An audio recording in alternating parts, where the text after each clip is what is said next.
Maud, who has to turn, makes the catch at the 50. Maud, 40. He can run. He's 30. 20. He's done it again. There's the end zone for Glen Oak.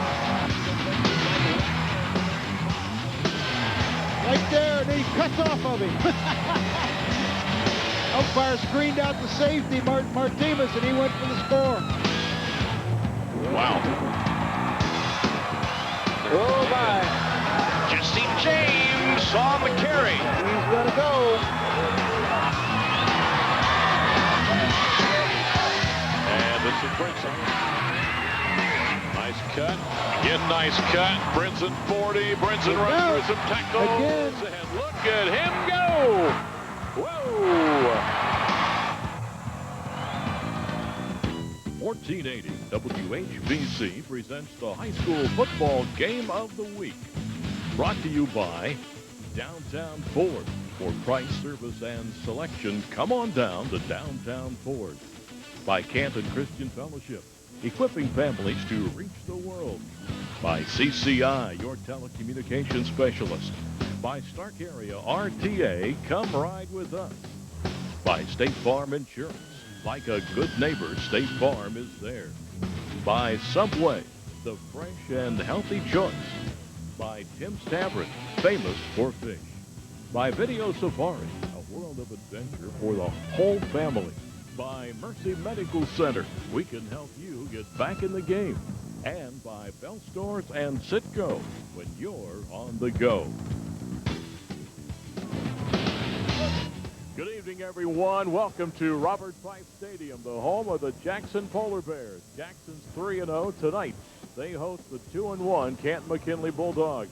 These two teams have met 4 times in the past, McKinley winning 3. Jackson's win last year at Fawcett, 22-14. The Polar Bears coming off an impressive win over Hudson last Friday night right here on this home field. McKinley went to State Power Marion Harding, suffered its first loss. Tonight's battle could be a tale of two tailbacks, which I'm sure Dan Belford will allude to in just a second here. But first, we will go to our analyst, Ed Glass, get his perceptions on this game tonight. Coach? Well, I think McKinley, with their wing T offense, will struggle on the ground tonight because of Jackson's 4-4 defense, because they're going to blitz 6 and 8 guys all the time to try to throw them off their running game, try to get penetration. I hope that if McKinley plans on winning, they need to have developed a downfield passing game in order to complement that wing T offense. And I know Coach Cross is really working hard at it, but at the same time, you can only go so fast with a primarily junior-laden team. Jackson, on the other hand, will be out of the eye. They'll feature their tailback, Calvert. They're going to try to maintain ball control, keep the ball away from McKinley. They have an excellent field goal kicker. Their special teams are going to be very important in this football game. Ought to be a good one. We're looking for a big crowd. I sat in line out here for a long time trying to get in. They're talking 9,000 folks here tonight to watch this battle. On the sidelines, our man Dan Belford. Well, Coach alluded to Kyle Calvert, and we've got the 2 tailbacks tonight with Ryan Brinson for McKinley, Kyle Calvert for Jackson. He is a hard runner. He's 205 pounds. He also has speed.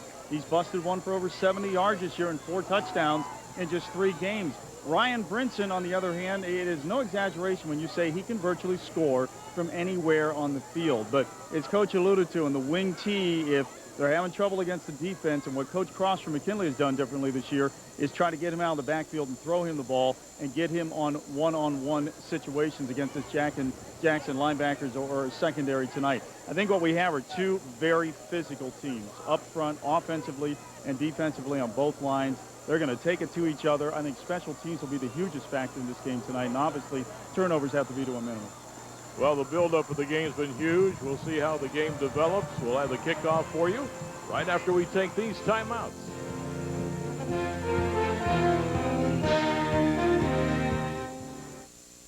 Community sponsors of the game are Community One Credit Union, serving members since 1936, is open to anyone who lives, works, worships, or attends school in Jackson or Lawrence Township. Discover the Community One Advantage. Visit our website at www.c1cu.com or call 330-305-3050. Pritchard's Roof, Chimney, and Siding Company. Honesty is the best policy. Customer satisfaction is guaranteed. Call Pritchard's Roof, Chimney, and Siding Company at 330-454-1478 for a free estimate. Rick Black Photography and Digital Imaging, the official photographer for the McKinley Bulldogs. Catch all the action on our website at www.rickblackphoto.com. Graphic Enterprises, scoring points for your business and adding color to your season. GEI is a proud supporter of all Stark County athletes. Here's to a great year, and remember, think Graphic Enterprises for Minolta digital copiers and printers. 30th Street Giant Eagle, make every day taste better. Wishing best of luck this season to the McKinley Bulldogs. John Knox Presbyterian Church. Just as we can be excited about this game between the Bulldogs and the Polar Bears, so too can we be excited about God's love. Get excited about God's love today. Dr. Laser. Dr. John Laser Jr. and his wife Robin, daughter of the late Jack W. Kreider, who is a member of the McKinley Football Hall of Fame, wish both the Jackson Polar Bears and McKinley Bulldogs success in their seasons.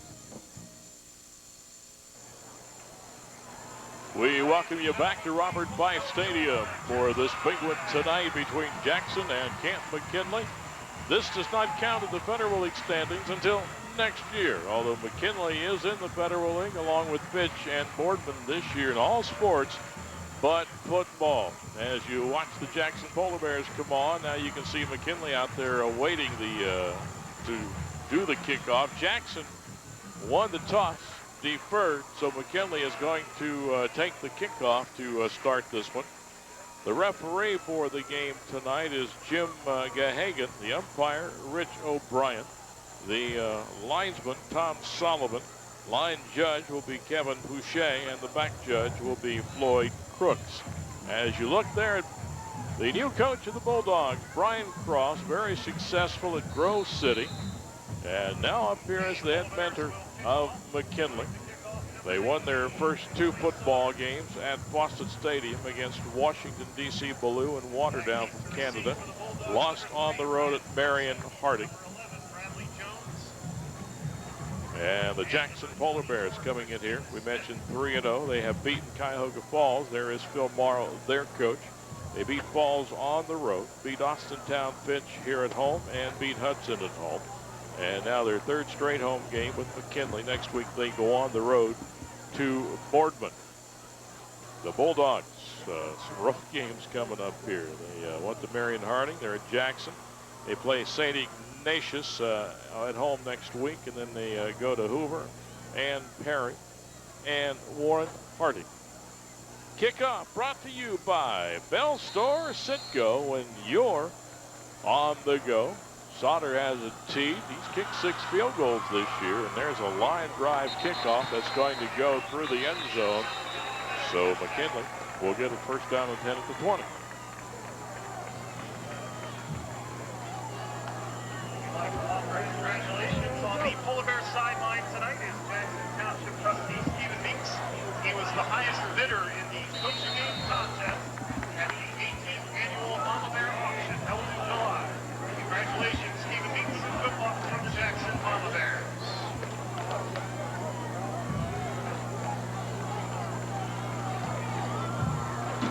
Mike Schaefer will be the quarterback for McKinley as you look at the backfield there. And the Bulldogs give it off first play. Right up the middle, got some daylight. That is Mike Kirksey, the fullback, 5'9", 180, and a sophomore.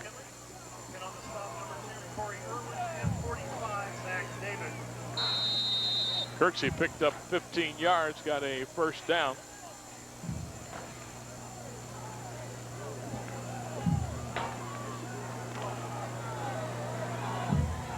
You saw the McKinley starting lineup, the version of the wing T that Brian Cross uses.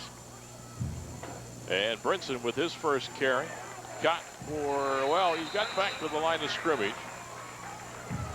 Good defense pressure that time by Sammy. Defensively for the Polar Bears tonight, we're going to see Plute, Sammy, Hendricks, and Basso up front. Haas, David, Harmon, and Calvert at the linebackers. Irwin, Jones, and Kessler in the secondary. They will play a 4-4, and they'll stun a lot. Second down and 10 Is it Plute or Pluty? I don't know. Pluty, I guess. Yeah, I think it's Pluty. He's changed his number. Handoff, boom. Ran right into number 45 of the Jackson Polar Bears. That is Zach David, 5'9", 190, a senior. Kirksey getting the ball carry. Yeah, Pluty was going to wear 49, changed it to 42. We'll tell you the reason in a second here. Go ahead. You see the right guard from McKinley pulling and trapping the outside linebacker or defensive end there. I guess it's the end for Jackson.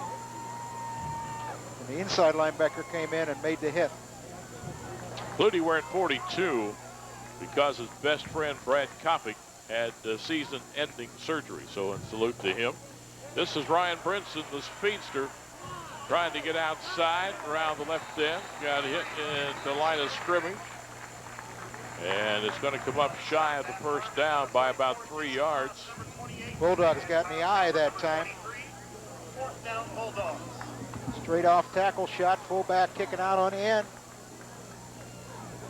Brinson picked up about 6 or 7 yards, but not enough for a first down. So the Bulldogs to kick it away. Anthony Potento, number 82. Gets the kick away. Going to hit at the 30. Fielded at the 26-yard line. That is Matt Cox. And Cox returns it to about the 35, where Jackson will have its first possession. First down and 10. Offensively for the Polar Bears, we've got Nathan Michael, a quarterback, Craven and Calvert in the backfield, Cox and Morrow at the wideouts, Wheeler at tight end. And up front, Hendricks, Smith, Johnson, Riggs, and Foltz. 9:23 first quarter, no score. Jackson first possession. Calvert and Brinson again. Excellent tailbacks, and as they go tonight, the offense may go. There's Calvert with an excellent run. Crosses the 40 to about the 42-yard line. Defensively for the Bulldogs in their 4-3, we see Rafus, Ali, Parrish, and Height in the front four. Thovanen, Chronomopoulos, and Goodright at the linebackers. Jones, Smith, Studeni, and Abdul Zaire in the secondary. Gain of 6, second down 4. Bob Jeffries, our statistician this evening.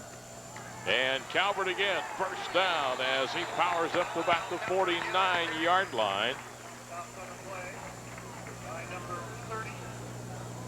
Malik, Abdul Zaire, Chronomopoulos helping out on the tackle.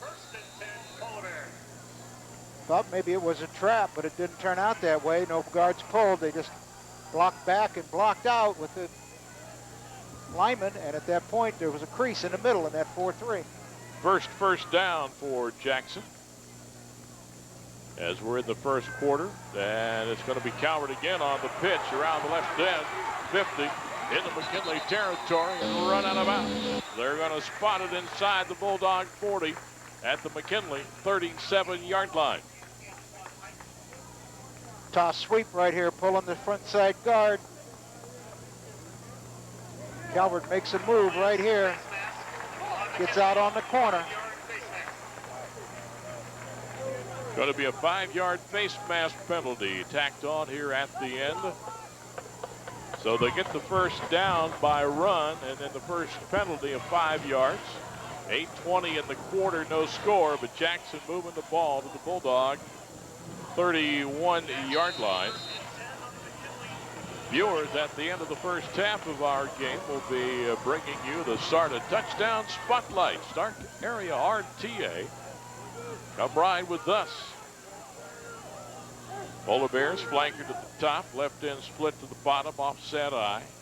Tight end to the top, Michael to throw, out pattern, Cotton out of bounds.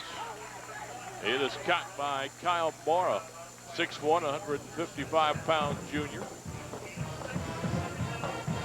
It's a good play call. Ball's out cut into the sideline. If it's not there, you just throw it away. Good sideline shot. Gain of all 6, second down and 4. Same set, flanker to the top, Morrow split to the bottom. Forefront defensively, McKinley, and this is Calvert. And Calvert hammers maybe for the first down. Got good yardage after he got hit. Try to run the tailback counter into the tight end side. Alex Rafus, one of those on the tackle. Bronimopoulos helping out. Timeout called by the official. See the quarterback here reverse pivot and then give back. Calvert steps left and comes back right. They pulled the left guard and left tackle. Kicked out. McKinley closed the hole quickly, but maybe not quickly enough to stop the first down. We're back after this timeout. For price, service, and selection. For price, service, and selection. Games are gimmicks to satisfaction. Come on down to downtown Ford. Come on down to downtown Ford. Come on down and find out what all of Stark County's singing about. Come on down to downtown Ford. As we come back, the fullback, James Craven, who's just a sophomore, has just blasted up the middle to give Jackson a first down. The chains were brought on. They were just short, but Craven just got inside the 20 for the first down. James Craven, there you see. Must be pretty good talent, sophomore starting at fullback. Jackson ran the wedge play. Another first down, 3 on this drive by the Polar Bears as they're eating up the clock. Now they split their backs. They're out of the eye, and it's given to Kyle Calvert. No, fake, and my goodness, Nathan Michael kept the football. I was watching Calvert. He took me out of the play, and Nathan Michael has just scored a touchdown. He faked the dive up the middle to Calvert that worked so well a while ago. He opens up, fakes to Calvert, and then Nathan Michael keeps it out around the corner for the score. Nobody's got him out there. And this replay by Video Safari. Mercy. Sauter on to try the point after. 6-0 Jackson. Sauter, excellent kicker, puts it through the uprights. 7:13 to go in the opening period. Jackson on top of the Bulldogs by a score of 7-0. We're back after this timeout.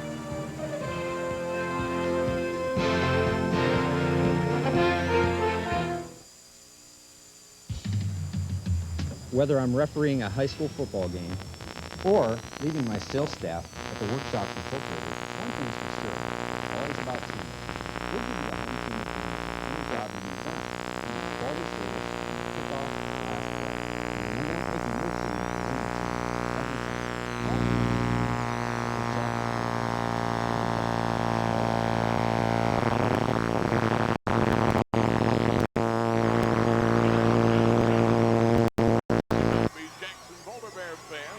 Up 7-0. Excellent fake. I admit it, I lost that sucker. Well, I did too. They didn't pull anybody, and it just looked like Calvert had the ball going up the middle, and all of a sudden there was Michael going around the corner for the score. Well, let's go again. Bellstor Sitco with the kickoff when you're on the go. Saunders ready to boot it. Deep man for McKinley at the goal line is Brinson. They're very aware of him. There's the boot, and this was going to be brought out to the 20. Saunders again putting it into the end zone. See, that's a real weapon because they start on the 20 all the time. Hey, tonight's playing again with Video Safari Movie is North Dallas 40. Tune in to Fred and Pam Monday morning, and when you hear them ask for the Play It Again with Video Safari Movie title, will be the first caller with the correct answer, and you'll win a free movie rental from your friends at Video Safari. Again, North Dallas 40. Well, the Pups want to try to get it cranking now. Trailing 7-0. Offset eye. And Schaefer lost the ball coming away from center, but then fell on it. McKinley in 2 tight ends that time with a flanker.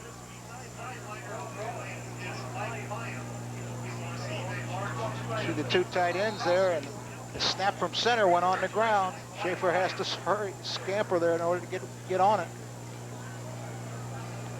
Bill Jones starting at center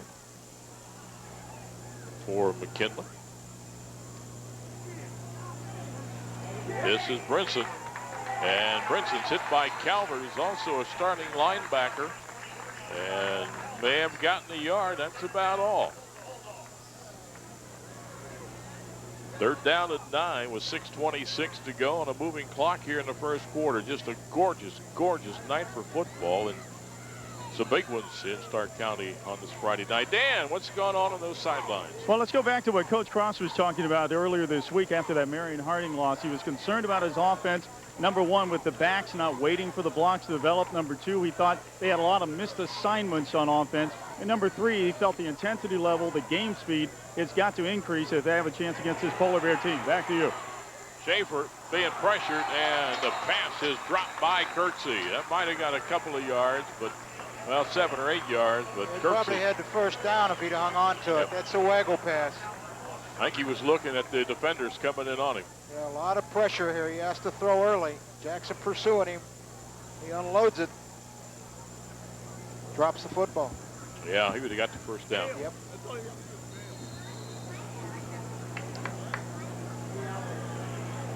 That's that defensive pressure I was talking about that Jackson's going to bring all the time. Kinley to kick it away.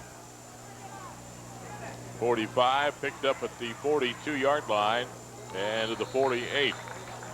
CCI proud to continue their tradition of recognizing the player of the game. The player of the game will receive a plaque and a letter of recognition. CCI strongly supports the accomplishments of interscholastic sports programs.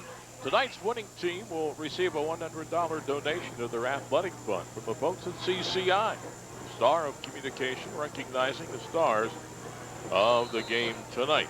Dean Marini, our director from Image. Jimmy Bossler up here in the booth helping us out as a producer.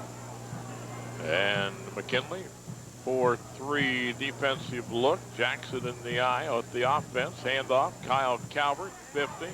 McKinley territory near the 46-yard line.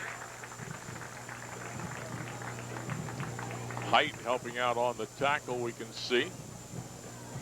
Calvert here coming off tackle. They're pulling the guard and kicking out the end.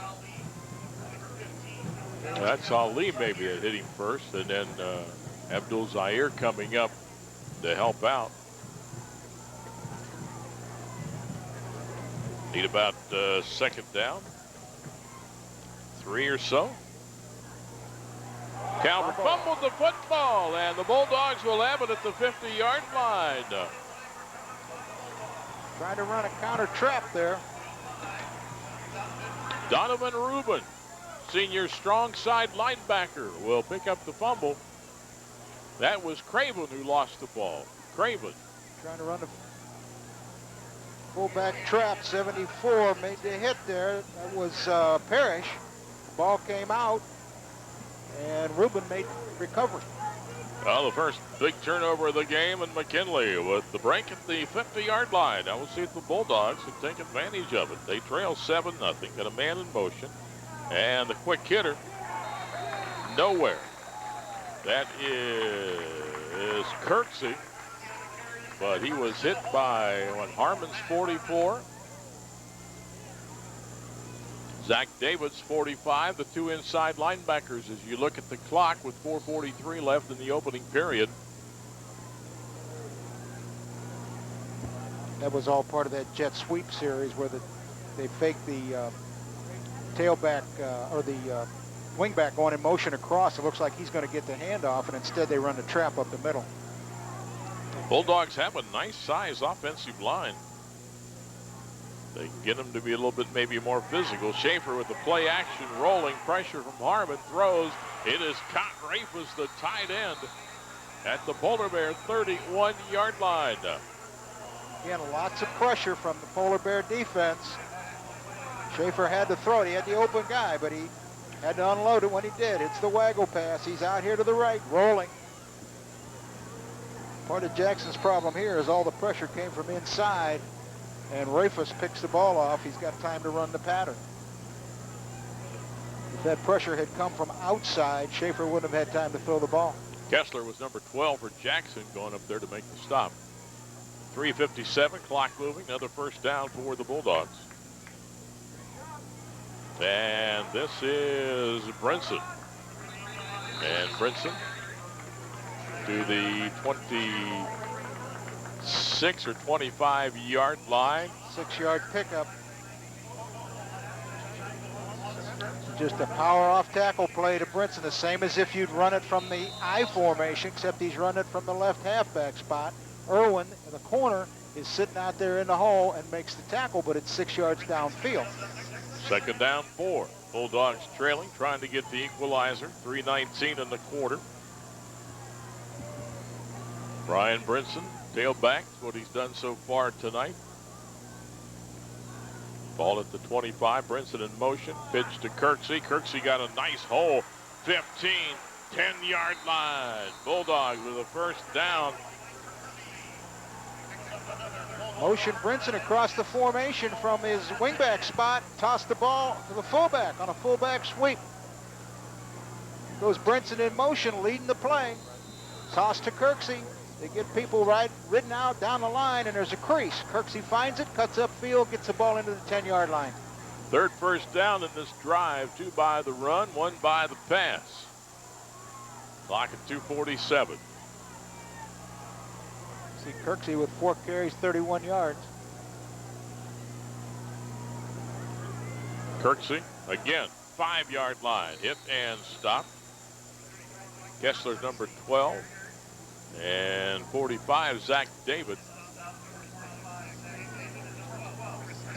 Bulldogs running a lot of cross motion and then handing the football off inside behind that motion back. A little confusing for the defense, especially if they're reading. But if they're coming, if they're blitzing, it doesn't matter. Well, got 5. It'll be 2nd and 5. Yard mark sticks are down, so apparently they started with first and goal. Just put the tip of the ball inside the 10. Right now it's at the 5. This is Brinson. Tripped up for a loss. Excellent defense, Kyle Calvert.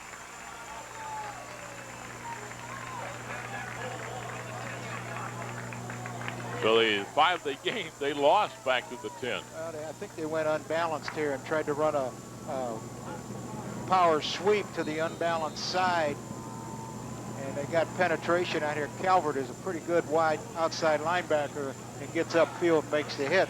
He's not only a is that Calvert? 23? Yeah, 23, yeah. Yeah, he's not only a decent running back, he's also a pretty good linebacker. 3rd and goal at the 10. They're gonna have to throw it in, I think. Yep. Schaefer looking, throwing Wrong for Rafus. side. Yep. Got a flag down now. Flag is down. Flag is at the 6-yard line, so something in the secondary. Clock stops. 1:08.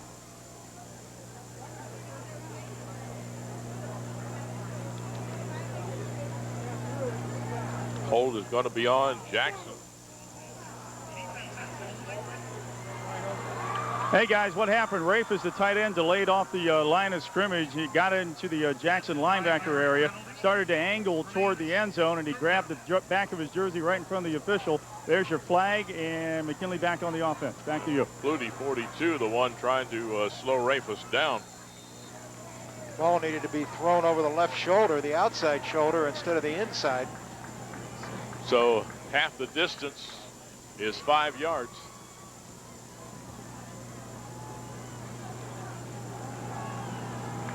Third down they have on the scoreboard. 3rd down, goal from the 5. Stacked eye. First time we've seen that, and that is Brinson hurdles, and boy, he was hit about the 3. Zach David, inside linebacker, hit Brinson in the air and stopped him at about the 3-yard line.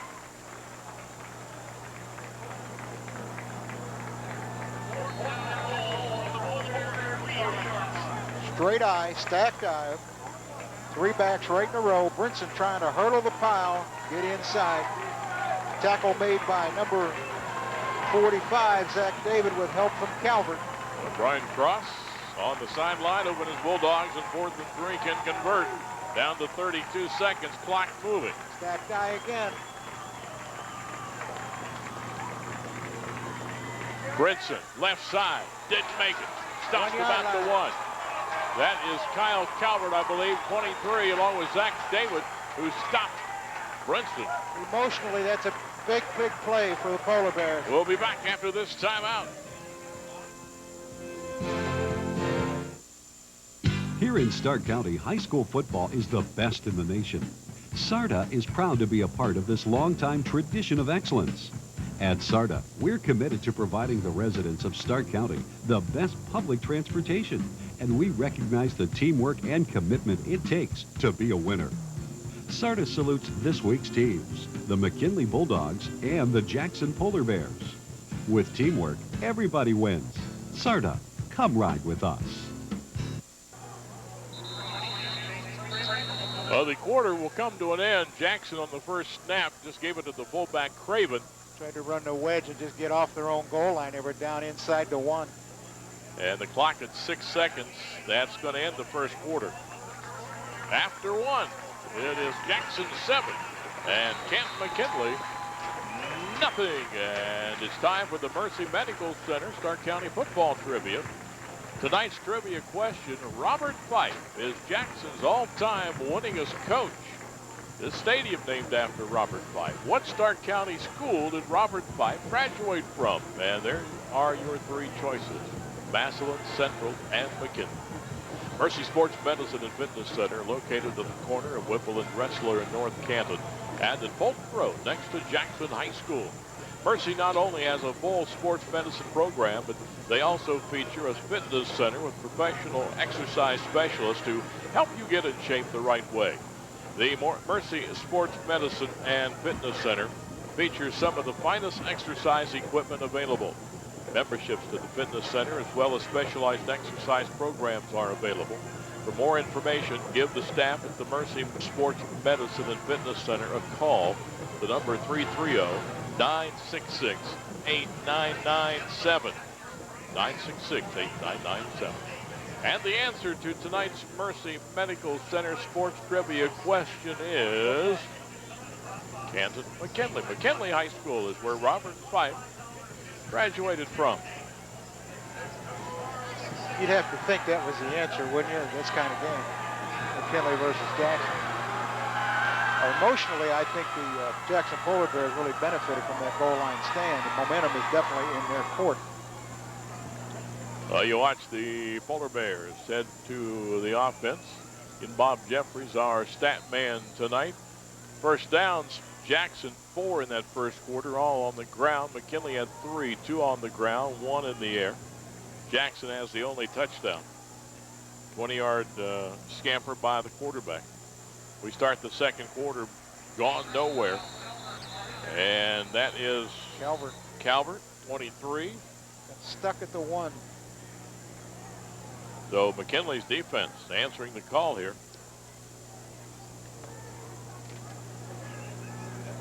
First play of the second quarter.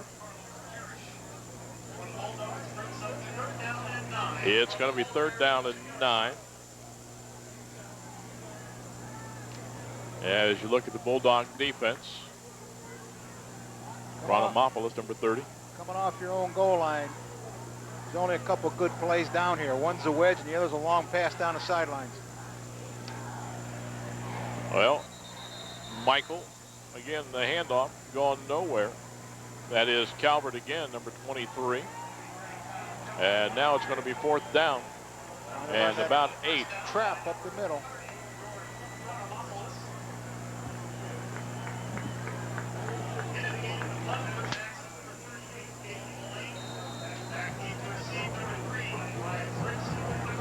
Punter for Jackson, number 38. 38's got to watch, has got to watch where his feet are, because if he touches that end line with a foot, it's an automatic safety. Yeah, Gabe Mullaney has the time, gets the kick away at the 48-yard line. Picked up, dropped, picked up at the 50-yard line. Christian Smith, and Smith returns it to about the 44. Hey, coaches make the winners on the field, and teachers like Cheryl Morse from Canton City Schools and Nan Poole from Jackson Local Schools are winning in the classroom. We congratulate them on being named, along with 20 other teachers, to the All-County Teaching Team. They will be honored during the 2003 Education Celebration Banquet, Thursday, October 9th at the Canton Memorial Civic Center. Bulldogs, they're in the offensive huddle. We'll break it. Mike Schaefer, the junior, played a lot last year as a sophomore. And we'll give it off to Ryan Brinson. Brinson's got a hold. Brinson can fly. He's going to go. And they catch him and pull him down about the 10-yard line. That's what Brinson's capable of doing, taking an ordinary off-tackle play and cutting it back, making a big play out of it. Line of scrimmage, the 44. Fullback kicks out on the end. The left guard pulls through the hole. Here he is cutting back against the grain. In the open field, he's a Bear. Oh, no, he's a Bulldog. Number 2 counting for Jackson from behind. That is Corey Irwin, the junior cornerback. First down at the 10. Brinson now 5 yards a carry. Brinson again with the ball. And is caught, pulled down at the 8. Having more success running that play out of the eye than they are out of the halfback set. Flute with the tackle. They put him at the halfback set and brought him across. It takes too long to develop. Jackson's defense hitting him in the backfield. Ball at the 9. Second down. Haven't seen any counters out of McKinley's offense tonight. Wonder if you might see a little wingback counter here, but no, there's no wingback. It's flanker split end. Brinson, the set back behind Schaefer. Brinson's got the ball, trying to get outside and nowhere to go. Flute is there. Good defense by the Polar Bears. Down the line, out of bounds on the perimeter. Calvert also helping out. All Brinson needs is a crease. They got a nice double team on the end. He's fighting out into it. Flutie.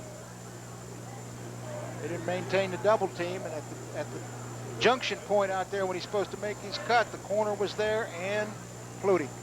I guess we'll go with Flute now. I've been told both ways, so. Well, you told me Flute. I know. What do you want me to do here? We'll call him 42. How's there that? you go. I was calling Flutie. Now I understand it's Flute. This is Schaefer. Looking, throwing, end zone, and overthrows his intended receiver. The intended receiver is Morgan. Not a very well-run pass cut. He needed to fade, and he didn't fade. Let's go down to Dan Belford. Daniel. Well, guys, basically that's what it's going to add to that, Coach, that the sophomore came off the line of scrimmage. He looked to go inside in the end zone. The quarterback, of course, Schaefer's thinking outside to the corner. I think maybe just a mix-up between a veteran quarterback and a youngster just trying to get some catches in the game. Back to you. This is a freshman, Zach Campbell, a freshman, trying a field goal from 25 yards, and he got it through. Line drive kick. Looked like a Hoyt Wilhelm knuckleball. We'll be back. Score 7-3. Hi, Doug Hamilton for CCI. Communication is important on the football field. The same goes for business. CCI, the area's leading communication equipment provider, has the answer. Whether it's Toshiba's digital IP-enabled phone system or Kenwood's reliable two-way radio equipment, call CCI for your company's communication needs. In Canton at 497-7715 or Akron at 896-3905.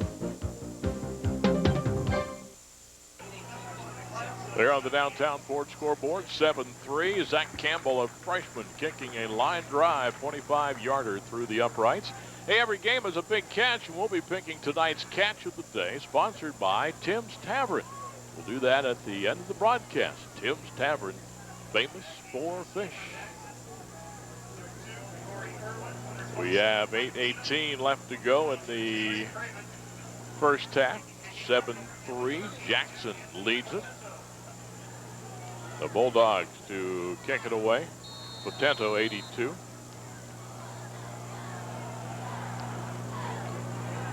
Short kick. taken at the 15-yard line. And return to the 43-yard line. Corey Irwin. Excellent return. Good special teams work there by Jackson, getting the block at the point of attack, getting this lane split apart by the Bulldogs coming downfield. So Jackson back to the offense, leading 7-3 with 8:11 remaining in the first half. Jackson runs this sugar huddle stuff where they get all the backs and wideouts in the huddle and the tight end, and the line stands there by themselves. A sugar huddle? Yeah, sugar? Yeah, that's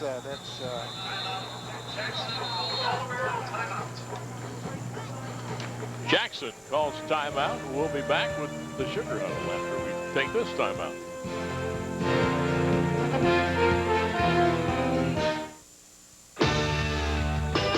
In a hurry and you need a store, Bell has what you're looking for. Gas, groceries, something to eat. The Bell stores have what you need. Bell stores and Citgo. When you're on the go. It's game time, and a great time to visit your local Bell Store Citgo for game time munchies and the gas to get you there and back. Visit your local Bell Store Citgo today. Downtown Ford scoreboard shows you Jackson 7, McKinley 3. Hey, cheer on the team before or after the game with the 1480 WHBC Bell Store Citgo School Spirit Static. Static stickers free and available at any Bell Store Citgo in Stark County. Display yours to win $100 for your school's academic programs and a $25 Bell Store Citgo cash card for you. For complete rules, ask at your nearest Bell Store Citgo. Yeah, we were talking about the sugar huddle. That's what Sam White used to run with the Cincinnati Bengals. They would group everybody together except the linemen. Linemen all got to stand there and do nothing. Michael with the fake to Calvert, throws it out to Craven, and Craven down into McKinley territory, taken out at the 40-yard line. Well, taken out of bounds by Malik Abdul-Zaire, the free safety. Jackson is not a wing T football team, but this is a wing T play. They bring Craven from the right side, clear over across the backfield to the left. Faked it at tailback, going off tackle the other way, and then roll left. Craven came wide open. First down. First one passing for Jackson. And now Calvert back to the offense. Whole spin move. A lot of yardage to about the 26-yard line. Good job of running after he got hit. He picked up an extra 5 yards. Christian Smith, one of those helping out. Another first down, Jackson. Counter gap play. Pulling the backside guard and tackle. You see him coming around the horn, picking up McKinley Bulldogs. And Calvert now spinning after he gets hit, picks up an extra 5. Good job by Image Video as you see the numbers that Kyle Calvert has put up so far. Offset eye, Calvert again. And this time, not a lot of room. Good defense by the Bulldogs.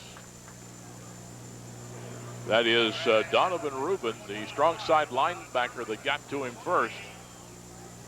McKinley exhibiting a little defensive speed right here. They've got him hooked, but Calvert starts for the outside, and Rubin shows up right now at the line of scrimmage, holds it to a 2-yard gain. Second down and 8 with 7:07 on the scoreboard Calvert clock. coming out with a bruise of some kind. Yeah, Dan. Just over on the sideline, on one of the McKinley sideline guys, looked like he took a pair of helmets, 2 helmets right to the hip on the right side, and then the third guy came in and finished him off, and he got up right away limping. Tried to shake it off by the time he got back into the huddle, and he just eventually had to take himself out of the game. Back up to you. Jackson's going to call timeout. We'll try to check on Calvert. Mike Nemeth, a 5'11", well, about 6-foot junior, 185-pounder. Mike Nemeth has checked in for Kyle Calvert. Boy, if they lose Calvert, they've lost Calvert's one of also a two-way player. He's an outside linebacker also. Hey, it's back again. The one place to find out all the information on all the sports in Stark County. The 1480 WHBC Sportsbook has it all and more. The Sportsbook filled with Stark County High School varsity sports schedules, area colleges, and local professional sports schedules, as well as ticket information and directions to schools and sports venue. The sports book, the most complete source of sports information in Stark County. Shannon and her group, SCM Productions, we know them as, do a great job with this. Got some championship wrestlers from last year on the cover. You can pick up your copy of the 1480 WHBC sports book at local businesses, also available at WHBC. 6:46 in the half, 7-3. Jackson leads. Nemeth in a tailback. As Kyle Calvert, as Dan told you, took a couple of shots. We'll check on his condition. Shotgun with Nemeth, or with Nemeth getting the handoff from Michael. And Nemeth inside the 25 for McKinley. Looked like what? Ogletree, weak side linebacker, got the tackle. Spread offense and just tailback off tackle to the left side, handing the ball off out of the shotgun. Same way they would if the quarterback was under center. 3rd down and 7 for Jackson. The ball at the McKinley 24-yard line. They do have Salter, one of the top kickers in the county, available. Shotgun again. Formation overloaded to the right side. They give it to Nemeth. Nemeth's got a hole, and Nemeth is going to go. Touchdown, 24-yard run. Found a big crease off tackle. Big crease. Well, let's play it again with Video Safari, a world of adventure for the whole family, bringing you this touchdown replay. He snapped to Michael, hand off to Nemeth. Pulled the right guard through the hole. Well, an excellent job of blocking up front by what? Tyler Foles, 230-pound senior, number 77, one of those. Now Sauter on to try the extra point. Jackson on top, 13-3 with 6 minutes to go in the half. The extra point is up and drilled right through the uprights. 14-3 Polar Bears. Out in the parking lot with the buses. We're back after this timeout.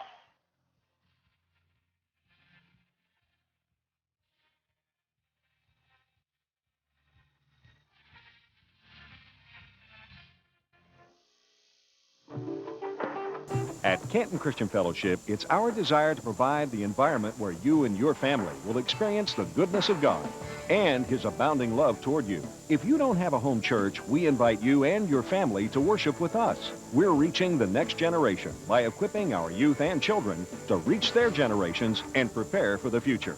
Canton Christian Fellowship, a church to call home.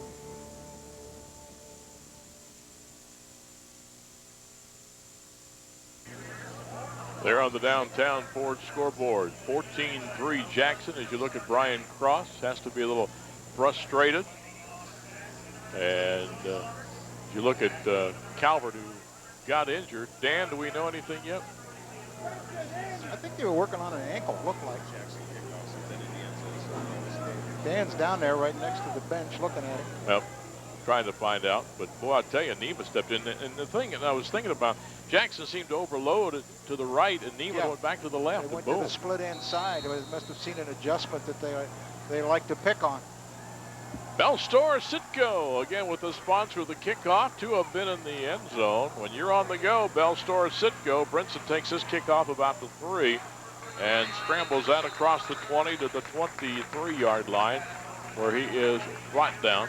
Good kick coverage by Jackson. That's something that they obviously didn't want to happen as Brinson get the ball on the kickoff. Normally the Sauter kicks it into the end zone. There's no return. Aaron Wheeler on the tackle. Well, the Bulldogs are threatened. They got down inside and got stopped once at the 1-yard line. They got the ball back and drove down, got a field goal. And now we'll see what happens on this possession. We've got 5:54 in the first half. Maybe a yard, 2 yards. 87, Mark Jackson on the carry. That was 87. That's an odd number to carry the football. Hey, that's Mark Jackson. Mark Jackson. This is a little inside counter by the wingback. He is the wingback. Behind the starter, Bradley Jones. First carry for Jackson. Kelly's got about 100 yards on the ground. They got about 19 in the air. A quick look at Bob Jeffrey stat sheets here. And they're looking 2nd down and 8. Schaefer gives to Brinson, coming around the right side. Cuts back, and a good effort by Brinson. Got across the 30 to about the 32, 33-yard line, close to a 1st down. Trying to run some counters this series. You know, they run the wing T, but it's not really a base wing T. Oh yeah, it's wing T all the way. I mean, everything they've done's been wing T. Out of the wing T? Yeah.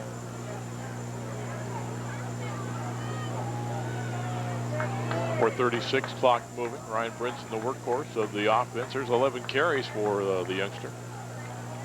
It's a tailback of both teams. 3rd and 1. 3rd down 1.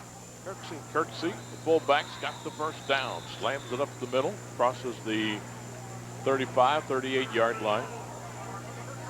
We told you Bulldogs have a big offensive line. As you look again at this.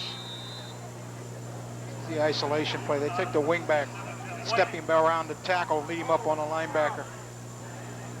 Maybe he made a couple of changes, but McKinley can go 240, 250, 300 on that offensive line in that range. Brinson got hit and got a yard or 2. Near the 40. Bulls, I think, hit him and really slowed him up. Good pursuit by the backside that time. Watch from the right-hand side of your screen. Coming down a line of scrimmage. Oh, no, that's from the inside. That's the inside linebacker. Inside linebacker, Harmon. Scraping off tackle. 2nd down 9. 14-3. Jackson leads. And Kirksey again, the ball carrier, but the Jackson defense stops him. Let's go down to Dan Belford. Daniel? Hey, quickly, guys, on Kyle Calvert, in addition to a little problem with the hip, bad twist on the right ankle. He's been gingerly walking around here on the sideline. Team physicians have been with him. They're going to take him out for the remainder of the 1st half. They'll just see how things go during the halftime, whether and how soon they put him in for the 2nd half of play. Back to you. I thought they were working on his ankle on the sideline. It looked like that's what they were looking at. Yeah, that's what he's mentioned. Calvert, an outside linebacker starting. Play action Schaefer. Kreischer's going to run with the football and broke a tackle. Got near the 1st down. Believe he may be short. It's about the 48-yard line. Jackson with a couple of youngsters getting up very slow. Number 64, there's 99, Sammy. This is a waggle pass. You see the left guard, number 50, pulling to the right. Fake to the tailback, but they got strong outside pressure from the outside linebacker. And Schaefer does a nice job here keeping his feet, getting upfield for some additional yards. You know, Steven Johnson slowed him up. McKinley calls timeout with 4th down, less than a yard. 2:15 left in the half. Bulldogs trail by a score of 14-3.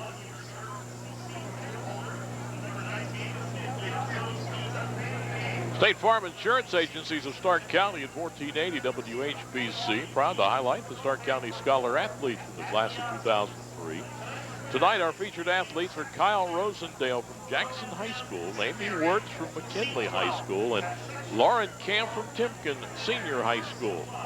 Kyle's sport cross country is GPA 4.40. Amy's sport golf, her GPA 4.50, and Lauren's GPA 4.40, her sport tennis. Congratulations to these fine young athletes. State Farm Insurance and 1480 WHBC, wishing them success in continuing their education and athletic endeavors. There you see the Jackson trainers working on Kyle Calvert's ankle. This is a big down for McKinley right here if they decide to go for it. They turn the ball over on downs right here. Jackson will take over with about 2 minutes to go in McKinley's territory. Well, Jackson putting in their forefront. McKinley now got a flag down. That's a penalty on the offense. That ought to determine if they're going to punt it. Yep, that's what's happening. They had a motion penalty. Illegal procedure. We'll look at the referee there. Now they'll kick it. Referee Jim Gahagan.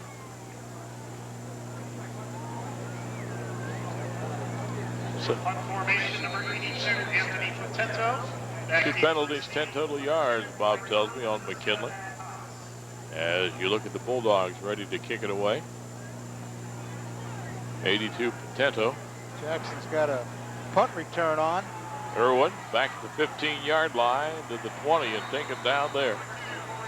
And Jackson will go first down and 10 with 2:05 to go in the first half.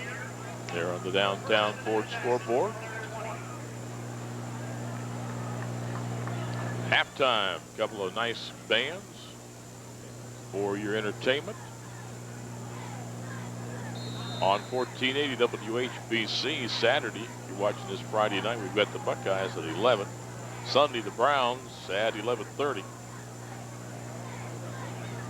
Nemeth stays at tailback, Craven at fullback, Michael your quarterback, and this is Nemeth looking for somewhere to go. Right side, about 3 yards to the 23. Nemeth's got some speed, doesn't he? He got a little giddy up to his gate there. Salahuddin Ali, 6-foot senior, 274 pounds. Number 53 for McKinley, you can see him there, made that last tackle.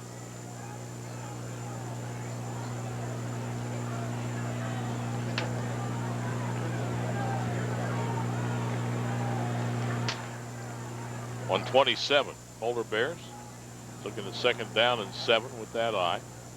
And again, Nemeth, not much running room. Tried to run the counter gap play. Carlos Parrish may have got a hand in there to help slow him up. Don't look for Jackson to do a whole lot of exotic things right here. I think they want to get in the locker room at halftime with a 14-3 lead. Well, the Bulldogs are going to call timeout because Jackson, if they don't make 7 yards on this next snap, they're going to have to kick the football away. You can see the story on the clock right there. That the Jackson Band Boosters will be selling entertainment books. This replay, if you're watching it on a Friday night, will be on Saturday at the 1 o'clock on Massillon 22 and Canton 11 on Warner Cable. And then Monday night, 8 o'clock, WIVM, Channel 52, or the digital cable 585. I want to say hello. Ed Glass said that someone was talking to him on the field before the game, and that the gentleman's name, not talking to him, but telling the story about George Seifert. We want to say hi to him. 85 years old, watches all these broadcasts, lives a stone's throw from the stadium here. And George, have a good evening, would you please? Well, if he's a Jackson fan, he is so far. Phil Morrow, in his 9th year, head coach of the Polar Bears. Got him off to a 3-0 start, leading tonight. Well, maybe we're going to throw it here. From the shotgun, one setback. And Michael looking wide to throw. Open. Up drop. It was wide open. It was 43. Wheeler. He's the tight end. Tight end.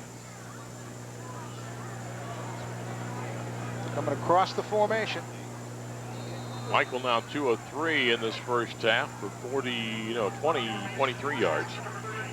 With 1:05 to go, Jackson's going to have to kick the football away. Christian Smith and Brinson back in double safety. First punt, 45 yards. This one's hanged up there pretty good. Gonna drop. Oh, it hit Brinson. And a big scramble. Jackson's got it at the 42-yard line. The ball hit Brinson. Oh, it's short. He came running up and hoped he could make a catch on the fly and maybe shoot through the defensive people coming downfield trying to cover him. Zach David is there. Brinson comes up, has to stop short because the ball hits the ground ahead of him. Zach David recovers the ball. Big turnover. Good shot by the ground crew there. 56 seconds, Jackson. Jackson can air it out now. Michael's wants to go deep with the bump fake. Now the pressure's coming. And incomplete. Tried to go then to the short receiver, Morrow, about the 41-yard line. A little stop and go action going over here into the boundary. Ed Cox going deep, but pressure there coming. Could have completed that, but I think he was under such duress he couldn't really get anything on the ball. Each team with the turnover. See if Jackson can convert. I think they'll run it here. Nope. Michael throwing. Incomplete. Wheeler down at the 25-yard line. Just a smidgen behind him, but he was open there. Clock now with 44.4 seconds. Michael 2 of 5 in the air. Looks like Wheeler may be a tight end because he can block. Although this ball is behind him.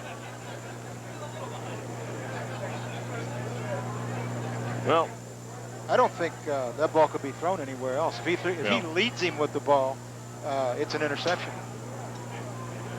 Calvert going to the locker room. Got to get some ice on that ankle, I'll bet you. 3rd down 10 for the Polar Bears. And Michael again with the play action. Pressure, steps up, going to run it. The flag on the play. And probably offensive holding. Yep. Holding on Jackson. Well, McKinley probably would take the play and bring a 4th down and 10.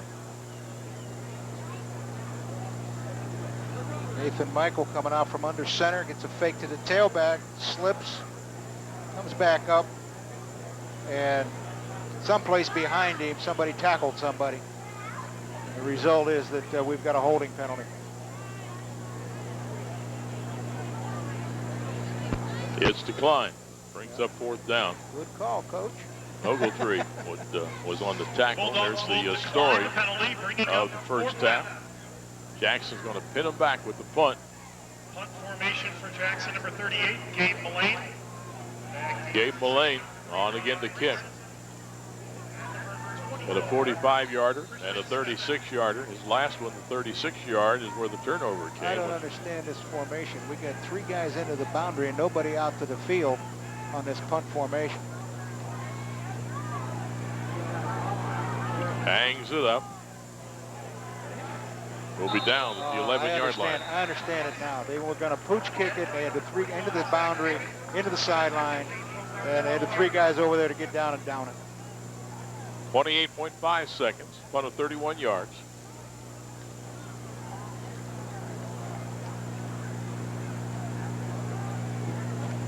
That's a dangerous punt formation, though. My goodness, if somebody catches it and gets out to the wide side of the field, there are no defenders out there. Which had been to McKinley's right, the wide side. Yeah. Look at the Bulldog idle. Will they just run the clock out or try to get it to Brinson's hand and see what he can do with it? I would guess they're going to give it to Brinson. Nope. On the trap, Kirksey. He's gone nowhere. Harmon in his way. That likely will be the last play of the first half unless Jackson would stop the clock. We're down to 13 seconds. That's going to bring it into halftime. You look at the Jackson defensive huddle. And the Polar Bear fans here on the home side on their feet as they applaud their team. It's halftime here at Jackson. Capacity crowd, and Jackson leads it by a score of 14-3. Don't go away after these timeouts. We've got the Subway halftime show for you.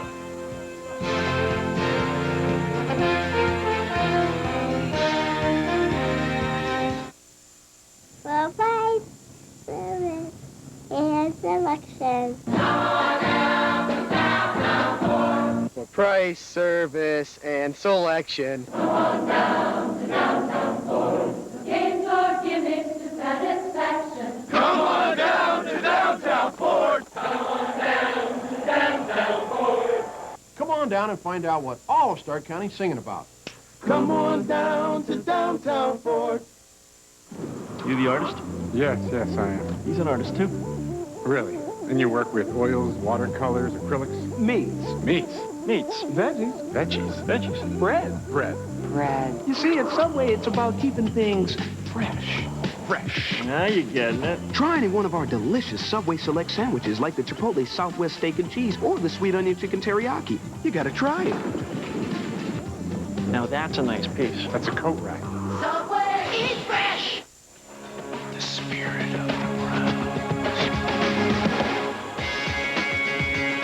The spirit of the Browns. Football is back. All the plays, all the action, all the Browns touchdowns. Here on 1480 WHBC. You expect anywhere else?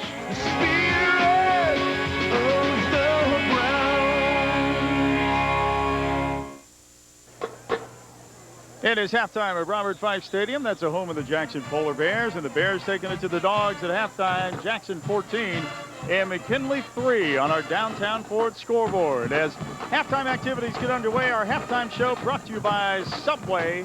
Let's go down to the field. Here's the McKinley High School marching band.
halftime show by the McKinley High School Marching Band on our Subway halftime show. Downtown Ford scoreboard, Jackson 14, McKinley 3. More halftime activities right after this timeout.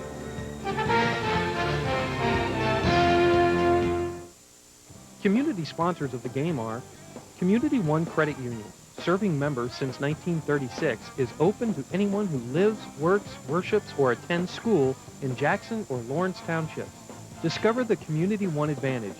Visit our website at www.c1cu.com or call 330-305-3050. Pritchard's Roof, Chimney, and Siding Company. Honesty is the best policy. Customer satisfaction is guaranteed. Call Pritchard's Roof, Chimney, and Siding Company at 330-454-1478 for a free estimate. Rick Black Photography and Digital Imaging, the official photographer for the McKinley Bulldogs. Catch all the action on our website at www.rickblackphoto.com. Graphic Enterprises, scoring points for your business and adding color to your season. GEI is a proud supporter of all Stark County athletes. Here's to a great year, and remember, think Graphic Enterprises for Minolta digital copiers and printers. 30th Street Giant Eagles, make every day taste better. Wishing best of luck this season to the McKinley Bulldogs. John Knox Presbyterian Church. Just as we can be excited about this game between the Bulldogs and the Polar Bears, so too can we be excited about God's love. Get excited about God's love today. Dr. Laser. Dr. John Laser Jr. and his wife Robin, daughter of the late Jack W. Kreider, who is a member of the McKinley Football Hall of Fame, wish both the Jackson Polar Bears and McKinley Bulldogs success in their seasons.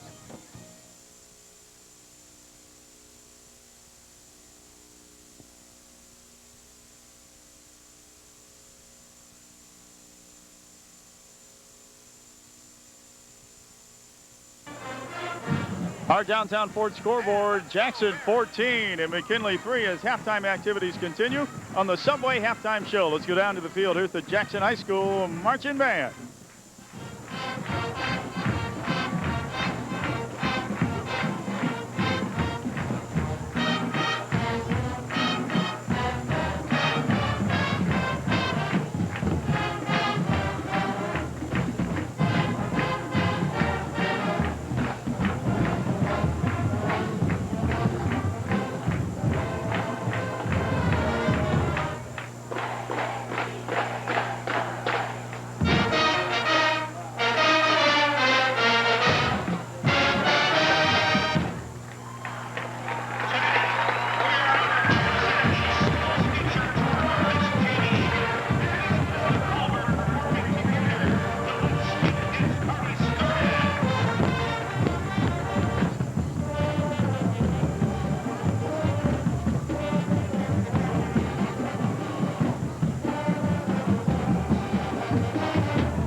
Our downtown Ford scoreboard is Jackson 14 and McKinley 3. Here at Robert Fife Stadium as Jackson put on a fine show, as well as McKinley, for our halftime show. And it's brought to you by Subway. We'll be back with first half stats and the second half kickoff right after this timeout.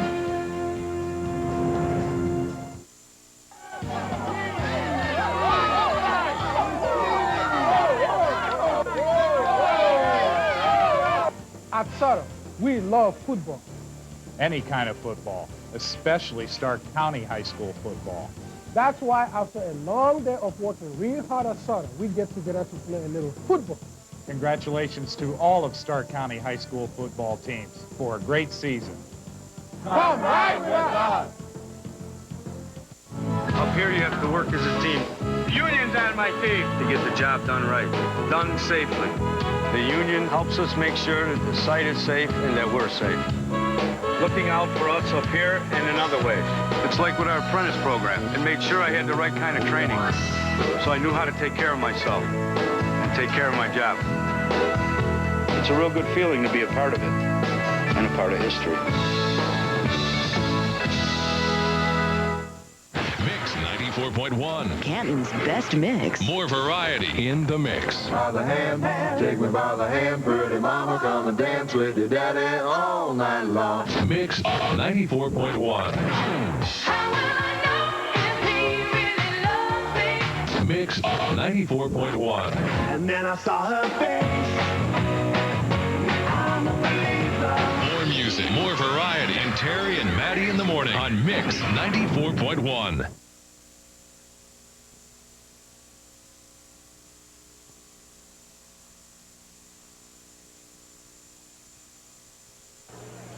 Halftime, they're on the downtown Ford scoreboard. Jackson 14 and Canton McKinley 3. And it's time to take a look at our SARTA touchdown spotlight during this first half. The Polar Bears scored a couple of touchdowns, their first one coming in the first quarter. And it's a play. I lost the football. Well, don't feel bad. I lost it too, buddy. But their quarterback, Michael, you watch him there. Puts that ball right in his belly, tucks it, and they get a good kick-out block on the outside from the fullback. And Michael keeps the ball all the way to the end zone. Nobody knew he had the football. Nice job. Yep, excellent job. And they also scored another touchdown in the second quarter, run by Neiman at 23 yards. McKinley not a touchdown in that first half, but they got a 25-yard line drive field goal in the second quarter, 25 yards by Zach Campbell. And there went through the uprights, and that really was the scoring, 14-3 at halftime. SARTA bringing you the scoring there in the first half, as it's a 14-3 ball game. First half statistics. Yeah, you see first downs. McKinley 5, Jackson 7. Yards passing, McKinley 19, Jackson 23. Rushing, McKinley 112, Jackson 104. So total yardage 131 for McKinley and 127 for Jackson. Turnovers 1 for each team. Penalties 2 for McKinley, 1 for Jackson. Statistically, it's fairly even. But on the scoreboard, it's not even. It's 14-3 Polar Bears. Well, the Bulldogs, when they got that one turnover to 50, and they went in and got the field goal. But prior to that, they'd been down to the, they had first and goal at the 10. They got stopped on the fourth down. They couldn't get it in. Well, in reality, they got stopped on the field goal, when they were down there, and then they got stopped on a 1-yard line. So maybe this ought to be a tie football game, is what you're saying? But Jackson, well, you look at the yardage, it's so even. The Jackson scored, they've had some big running plays. Nemeth, that 25-yarder or whatever it was when he went in there for Coward. Bells, any thoughts here at halftime? Well, I think for McKinley, guys, I think the biggest thought has to be how to tighten things up on the line of scrimmage. I think Jackson is running and getting the yards when they need the yards. Not with any great consistency, but putting themselves in position and being opportunistic and busting the big play. To add to that, we just saw Calvert come in from the locker room right before he went in at halftime, and he went in before the rest of the team. They took off the shoe, the sock, they took off the tape. They fit him with an ankle brace that they laced up, and they heavily taped it again. He came back out of the locker room. He is limping as noticeably as he was when he went in the first half. So I think it's going to be a play-to-play situation, whether he even sees any action again in this ball game tonight. Back up to you. Well, Nemeth, his replacement at tailback, was quite impressive. He can hit a hole, he can run. He scored on that one touchdown. Well, somebody here in the press box said he and Craven both have great speed. That Calvert has got speed too, but he's strong running back. The other two guys have a lot of speed. Yeah, you see Calvert there with 54 yards, but then Nemeth has got 4 carries and a total of 26 yards. They've got 23, 24 of those. 23 it was on a touchdown run. You know, I don't know if Calvert's going to see any action this half at all because I don't even think he warmed up. He's standing back near the front of the bench right now. I don't think he jogged or anything. I think the stretch, nothing. So I think he's done for the night. Jackson will get the second half kickoff. Bell Store Sitco bringing you this kickoff. Bell Store Sitco, and you're on the go.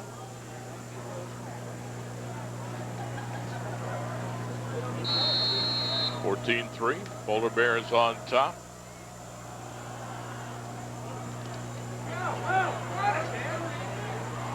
Kick fielded by one of the F people and to the 40-yard line with that return. That's number 13 for the Polar Bears. That would be Eric Abrams, a junior. Tried to kick a squibber, I believe, that one of the up guys, Wheeler, grabbed before it could get down into the deep returners area. But they've got the ball on the 41. Excellent field position.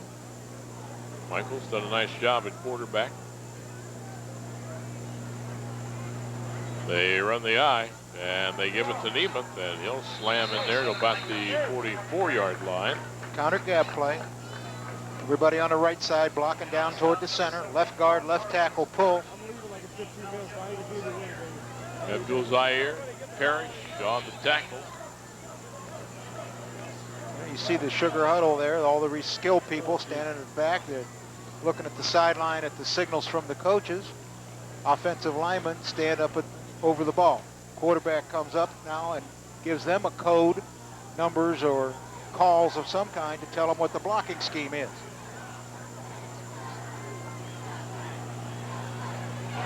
From the shotgun and the fake, Michael back, pressure from McKinley, and Michael gets away from 3, 4, and scrambles just across the 50-yard line.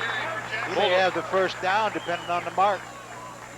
Bulldogs had good pressure, they just couldn't corral him. He had a missed tackle in the backfield. This is Height, number 84, coming upfield, putting pressure on him.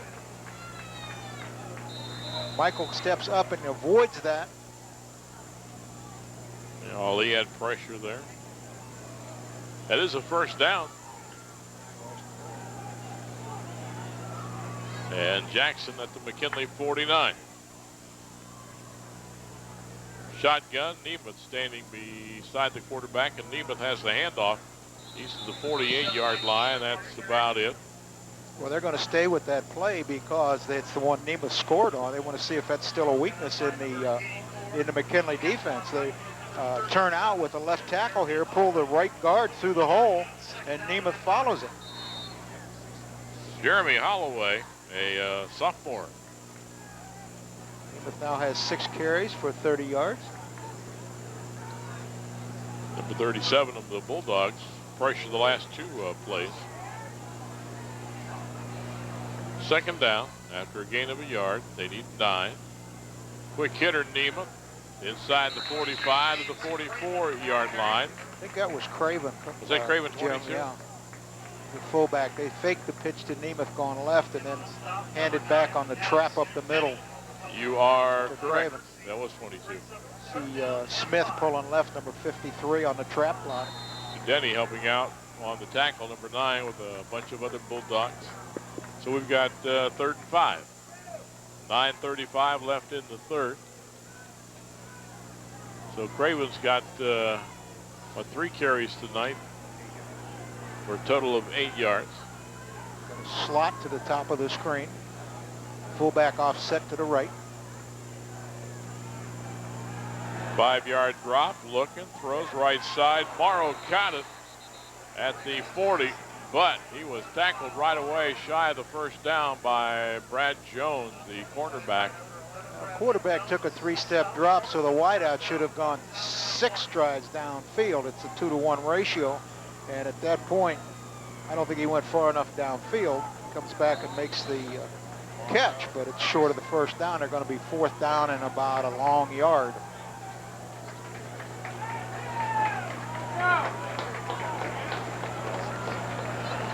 Clock is running, 8:38.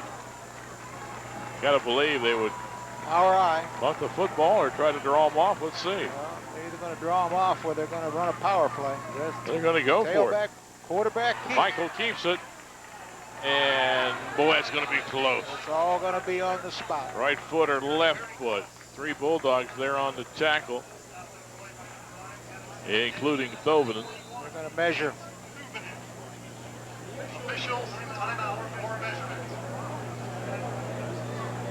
I don't know. They may be short a half an inch or an inch. You sort of, I'm surprised, I guess. I thought they might punch it, punt it, and pin the Bulldogs back around the 10 or 15. Well, if Jackson gets a score on this drive, they're going to drive a stake right in the heart of McKinley. At that point, McKinley has held, and that means momentum bounds over into McKinley's territory a little bit. If they don't make it, and the Bulldogs take over with 8:22 in the third. Jackson leading it 14-3. Line of scrimmage is going to be the McKinley 39. Bulldogs have that quick strike ability. Everybody knows that. If there ever was a time to get one, this would be it. Long run, pass, something. 2 teams have met 4 times in the past. McKinley's got 3 wins. Jackson 1. Jackson's win came last year at Fawcett, 22-14. This is Brinson. Boy, Jackson. Oh, Brinson reverses it. Yep, he lost about a yard. They've got that defense really well. They put that tight slot to the left side and bring Brinson in motion and then try to sweep him into that slot. And Jackson, they've tried this twice, I think, maybe more, but they're just there. I mean, there's a lot of purple jerseys there. Brinson, with his ability in the open field, almost pops this out of here. So it is 2nd down. They give him back to the line of scrimmage. And 10. Pass to the outside to about the 49-yard line. I think he's got the first down. It's Jackson. Mark, yep, he is the wing back. He had him split out wide as a flanker that time, just threw the outcut to him into the sideline. Well, in reality, it's not into the sideline. It's to the wide side of the field. They were giving him enough room, but he made the catch and spun around, picked up the first down, got 3 yards after he got hit. They're going to have a measurement here. Yards after the catch are a big deal for receivers. Reminder, it's back again. The one place to find out all the information on all the sports in Stark County as you watch the measurement, the 1480 WHBC Sports Book. We have it all. It's filled with Stark County, high school, area college, and local pro, all the sports schedules, ticket information, directions to schools and sports venues. The Sports Book, the most complete source of sports information in Stark County. You can get your copy at local businesses or stop in at 1480 WHBC. It's the Sports Book. Got it all. And McKinley's got a first down. McKinley's in the eye now.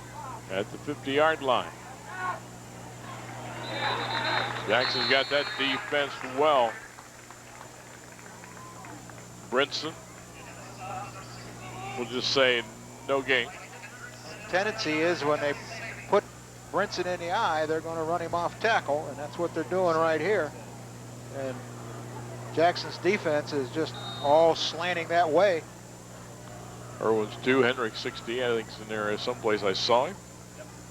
2nd down 10, so Brinson doing a lot of carries. They've held him pretty well. They've got to figure out some way to get Brinson in space, and they don't have that right now.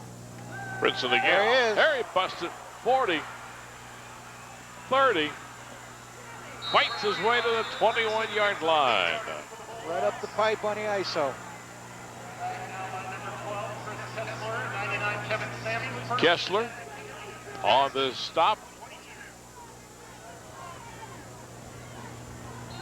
That's not an ISO. It's the fullback kicking out on the end, and the right guard pull it through the hole. Thought it was an ISO, and it wasn't. Brinson in space is dangerous. Somehow or another, they've got to figure out how to get him out in the open field if they want to stay in this football game. Bob Jeffers, our stat person, it gives him 86 yards total now for the ball game. First down, quick hitter Kirksey, the fullback, and Kirksey running hard to about the 10. Good hard run by Mike Kirksey. They ran a fullback trap up the middle, pulled the right guard left. Another McKinley first down. That gives them what, Bob? 6 rushing and 2 passing. Second look, you see the left guard, 73. Nobody there to block, really. Turned up and got a piece of somebody. Jeff Summers is that guard. Kirksey popped it up in there and just kept marching. 5:50. Clock moving into the third. Jackson 14, Bulldogs 3, but McKinley on the march. Well, this is where the Bulldogs have not been able to push the ball in the end zone. This is their third trip down to the 10-yard line. I guess we mark it about the 11. Give it to Brinson. Cuts it back. 5 down near the 1. Ball came loose, but the officials. They're rolling him down at about the 1-yard line. Again, this is the off-tackle play, and he doesn't like it to the left and cuts it back against the grain, finds a crease, gets it into the 1. Second down. They can get a first down here, can't they? By yeah, inches. they put it, I guess, about the 2-yard line, so it's second down and a yard. Getting close to that 100-yard mark there. I say they've got to give him the football, and they've got to get him out in space somehow. Let him use his broken field abilities if they want to get into this ball game. Stacked eye. Yep, the old Indiana eye, I think they called it. Fullback.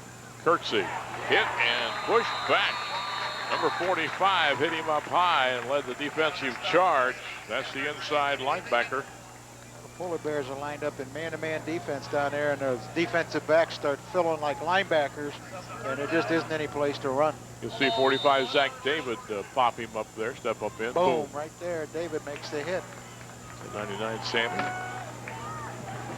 Maybe a good time to run the quarterback keep, huh? Well, it's third down. They still need a yard for the first down, a couple of yards for the touchdown.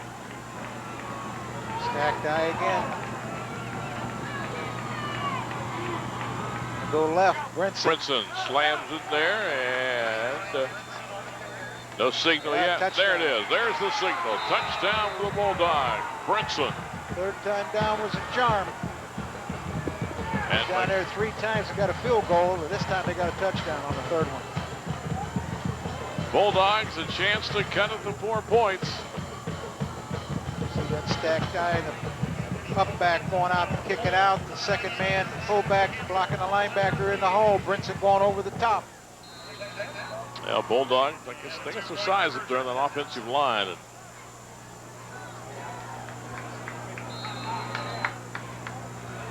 timeout's being called. McKinley is maybe talking it over.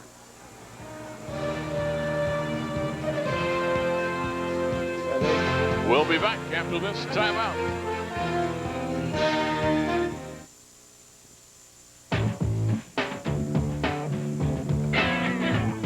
When you care about your car, you want to keep it protected.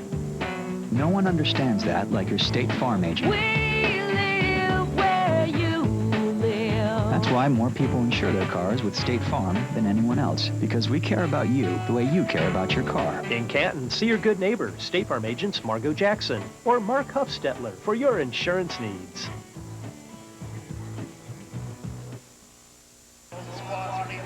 On the downtown Ford scoreboard, it's Jackson 14, Canton McKinley 9. Excellent drive of the Bulldogs, 3:56 to go in the third. Are they going to go for 2 and get within the field goal? Coach Cross, I definitely think, is going to go for 2. 1 point doesn't do them any good, makes it 14-10. Still need a touchdown to beat that difference. At this point, they're going to be on the 3-yard line. Go for a 2-point play to try to cut it to 3. Stacked eye. Tight end said right. See which direction they go. Pass. Schaefer's rolling right. Under pressure, in trouble. They're going to take him down back to the 10-yard line. Good coverage. Good coverage by the Polar Bears. Let's play it again with Video Safari, a world of adventure for the whole family. Schaefer wants to hit Kirksey. No, I'm sorry. He wants to hit 84 height out of the backfield, or the other tight end coming out of there. Neither one is open. Good coverage by the Polar Bear. 14-9 Jackson. We're back after this timeout.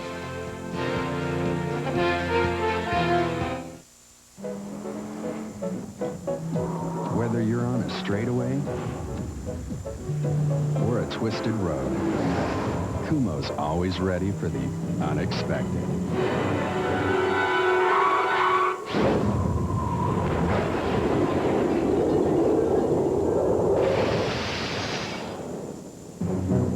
Ultra-high performance, passenger, and truck tires. World-class quality and value. Kumo. Way to go. McKinley, excellent drive. 61 yards for that score. And this kickoff again being brought to you by Bell Store Citgo. And you're on the go. Bulldogs now within 5.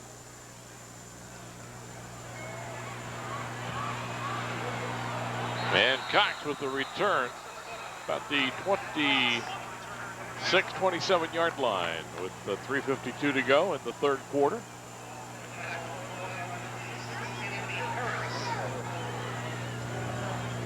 CCI has teamed up with 1480 WHBC to recognize a player of the game from each team, and Ed and I will choose that CCI player of the game. In fact, players of the game, 2 up, 1 from each team. We'll do that at the end of the broadcast. And the great folks at CCI will give each player a plaque and letter of recognition plus $100 going to the winning team, to their athletic department. CCI, the star of communications. We get back to action here. Bulldogs just seem a little bit more inspired, Ed, with the offense and with the defense now. Jackson tried to run the counter gap to Nemeth, and Adam Studeni stepped up in the hole and makes a picture-perfect tackle. Height taking on the 2 pullers. They've got another guy in there, too. Yeah, someone hitting low there. Yeah. Look at the Jackson sideline. Momentum a little bit to McKinley now. Polar Bears still hanging on by 5.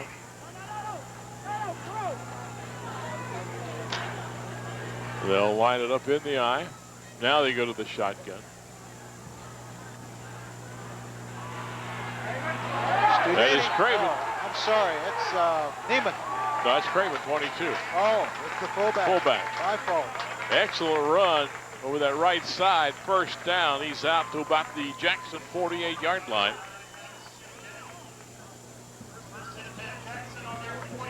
Yep, it's Craven, all right. Craven's only a sophomore. He's got good wheels. Big gain down the sideline. First down.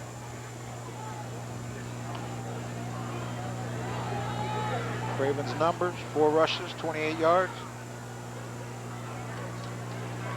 2:47 in the third. Handoff. This is Nemeth. Crosses the 50 to the McKinley 49. See Hyde in there. See Ogletree and 37 again on his tackle, Jeremy Holloway. Jeremy Holloway also made a tackle on the kickoff. He was the guy who made a hit on the kickoff.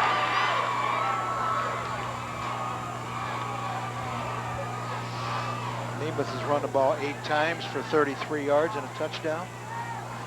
He is in there for Calvert, who was injured, ankle injury, early in the first half.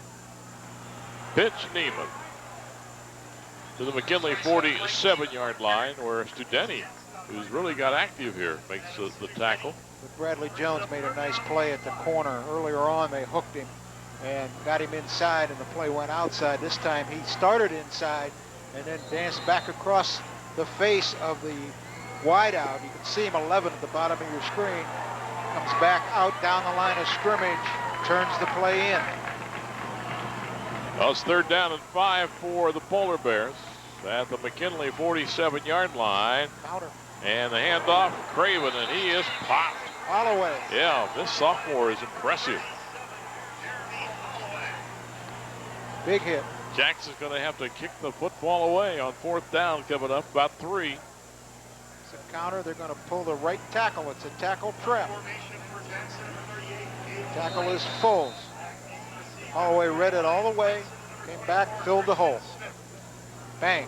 Boy, some great shots by yeah. Image Video tonight. Head across the bow, face mask on the ball. Punt is away. I think it forced a bad punt, though. Yeah. A heck of a punt rush there by Ogletree. Coming off the left end spot. Well, we'll be back after this timeout.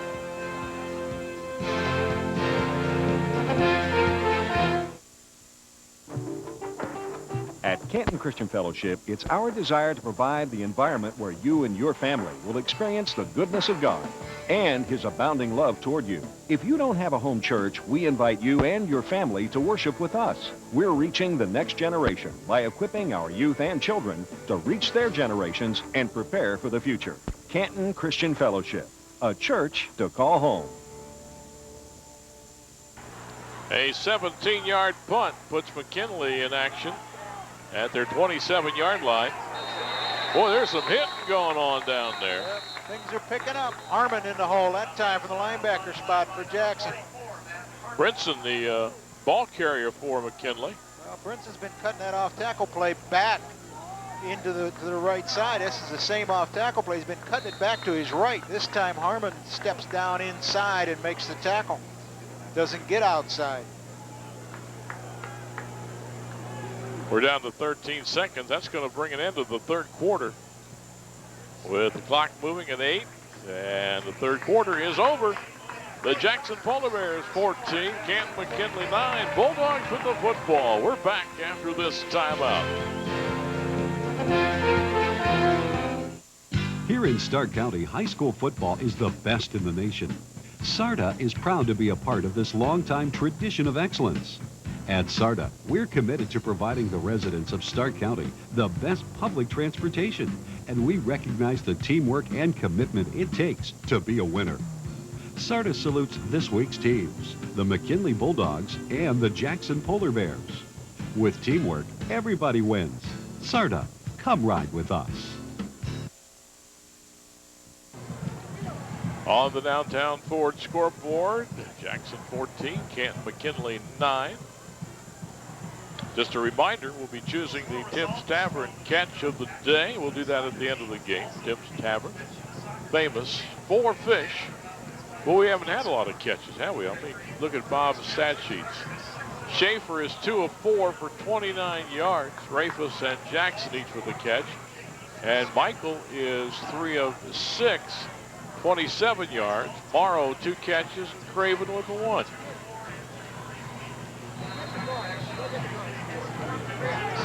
Calvert on the sideline there with his ankle all taped up and iced.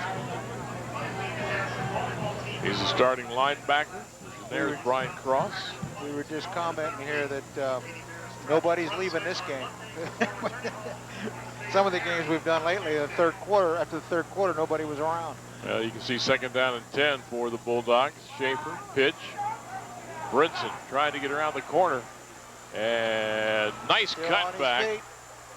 Nice run out to the 46-yard line. Looked like he was going to be forced out of bounds, but he cut it back. Just what I was saying. You've got to get that kid out in space and let him run. This isn't blocked perfectly by any means. He just outruns people. And then he makes a nice cutback out here. I mean, he's doing this on his own. He's got great balance. He's strong. He gets yardage after he gets hit. That should take him over 100. It does. 19 carries for 116 yards. Officials timeout. Bulldogs have a first down at their 47-yard line. We are just into the final quarter, 11:47 on the clock. McKinley in the second half has 1 touchdown, 6 points. Jackson has not scored. It was 14-3 at half. Jackson now it's 14-9. And they give it again to Brinson. Boy, he is getting some chunks here now. 50 down to the Jackson 47. That's what I said. He gets yardage after he gets hit. We've got to somehow, I say it again, everybody gets sick of hearing me say it, they've got to get him out in space. Got to get him out where he can motor. Yeah, you've been out in space, haven't you? Yeah, a long time. Low space. See how he lunges forward after he gets hit? Excellent running back. He was impressive as a sophomore last year, junior this year. It is second down for the Pups, about 4. Jackson with a 4-man front. And it is Kirksey, the fullback. Yes, 34. First down. Inside the 40 to the Jackson 37. And you know, you got to start giving some credit to that McKinley offensive line. They seem to be doing a lot better job in the second half. This is nothing more than a wedge play. They didn't pull anybody. They didn't trap anybody. They just wedged it down, and Kirksey popped it up in there and then found a crease to the outside. Another first down for McKinley. We check with Bob how many that's for the Dogs, first downs. 8 running and 2 passing. Kirksey's 11 carries for 70 yards. Those two backs combined now are around close to 200 yards. 2 tights, offset eye. First down, McKinley. And Ryan Brinson again. Look at the hole that they're giving that young man. Great pursuit by Haas. It's going to require measurement as the ball is down around the 26, 27-yard line, and somebody's called a timeout. Cut this back right here, and Jason Haas comes from his outside left linebacker position and makes the tackle from the rear. He might have been gone. Pursuit is so important. They're going to bring the 6 on to measure. Got to run to the football.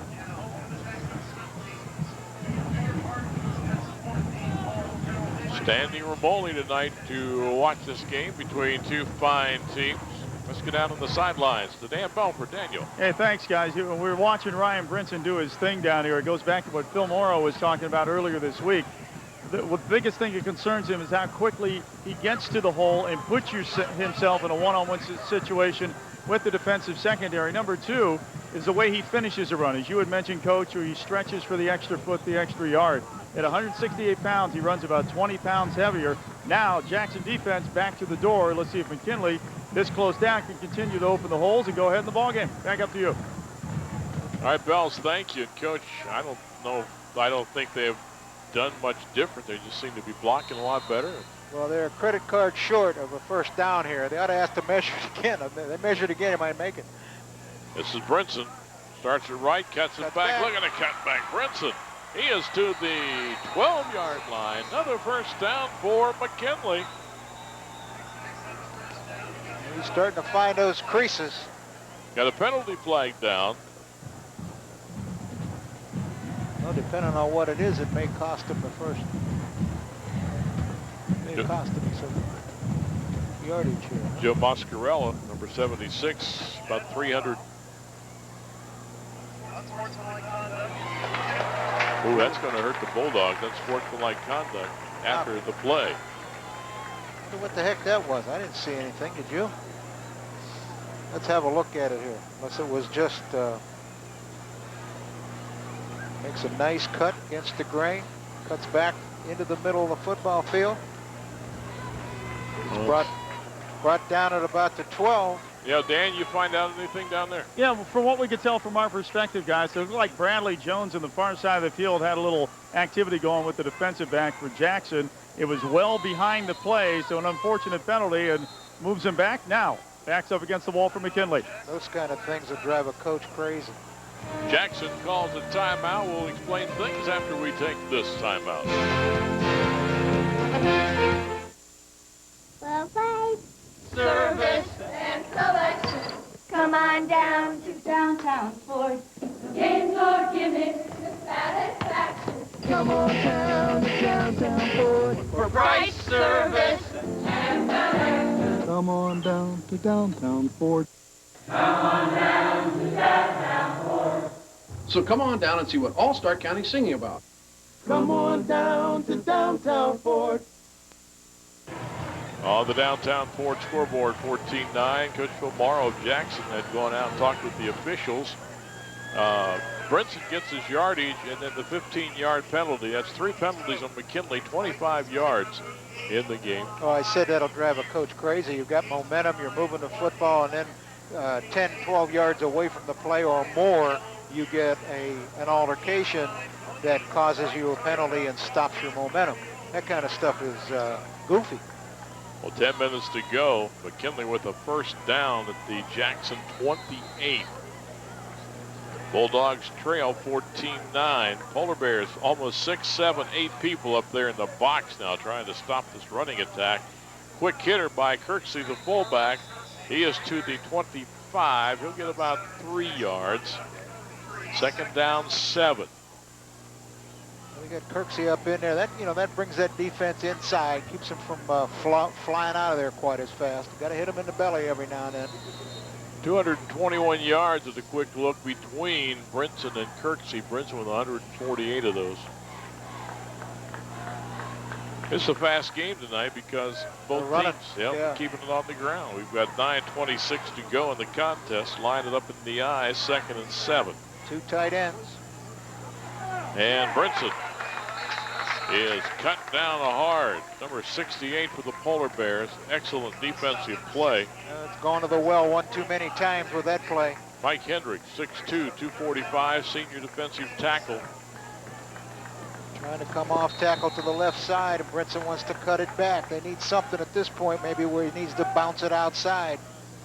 Well, the Polar Bears, they changed their defensive look. Looks like they have just a bit. I think maybe they're in a little bit of 6-2 now. I don't know. Well, it's 3rd down. You know McKinley's in 2-down territory. 3rd down and 7. Yeah, that's what they're in. They're in a 6-2 right now, Jim. Now they shift out of it. And Brinson cuts it back. Excellent effort by Brinson. Looked like they might have him around the line of scrimmage. I think he's going to be a yard short of the first down now. They're going to measure.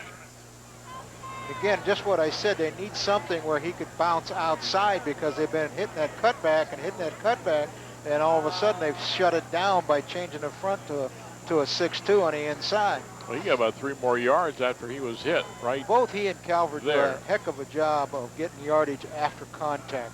Well, the chains are out. You've got a good look at it. It is a first down for McKinley at the 18-yard line. There's what Brinson's got going for him tonight. 23 carries, 158 yards. That's all we've seen this second half is run Brinson, and every now and then hit him with Kirksey. And 4 first downs in this drive. Started at the 27. McKinley's really been impressive in this half, and they're keeping it on the ground. 2 tight ends and a flanker. This may be a toss sweep because that flank, nope, they're going to run Brinson up the pipe again. And 3 for Jackson Polar Bears. They're on the stop. When they tighten that flanker down to about a 5-yard split, I thought they might be going to run the toss sweep out there and get that flanker to come back and help block the end. Steven Johnson led that defensive charge for the Polar Bears. You look at the Jackson defense. Number 44 is Matt Harmon, one of the inside linebackers, along with Zach David, number 45. The Bulldogs break the huddle, looking at 2nd down and 9 at the Jackson 17. Go back left half to get out of the eye. Buck This is, sweep. yep, Schaefer around the left side to the 10. Schaefer, 5. Schaefer, touchdown. That was the call. I watched Bobby Neff, the assistant coach, that flashes in the signals, pump his hands up and down like he was running. They called the waggle pass, but it was a keep all the way. Well, let's play it again with Video Safari, a world of adventure for the whole family. This is the waggle. This is the fake sweep to the right, and there's no waggle pass because the right guard did not pull left. They just get a heck of a block by height, and at that point, Schaefer keeps the ball on the bootleg keep around the left side. That gives the Bulldogs the lead for the first time tonight. 7:13 to play in the game. It's 15-14. That was the naked bootleg all the way. They'll probably go for 2 to get up by 3 because of Saunders with an excellent foot for Jackson. Stacked eye.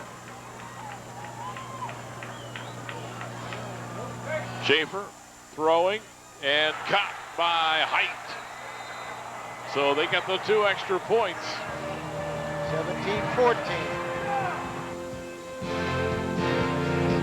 Bulldogs lead by 3, and we're back after this timeout.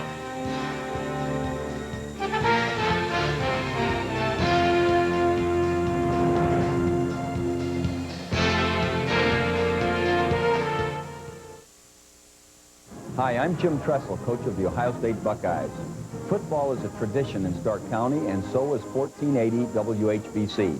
So catch all the action of the Buckeyes every Saturday afternoon as the tradition of college football continues on your station for sports, 1480 WHBC.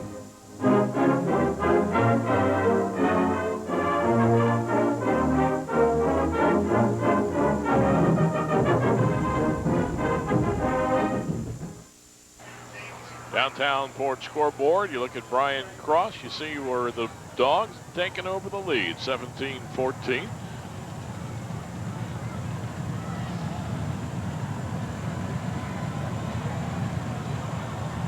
'73-yard touchdown drive by McKinley.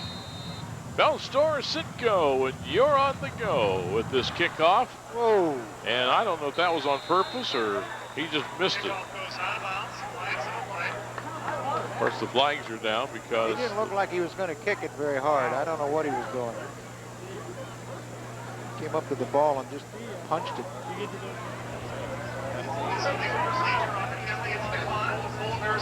Jackson's going to take it. He bet they will.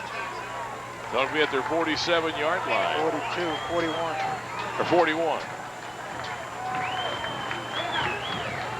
Interesting football game, but interesting.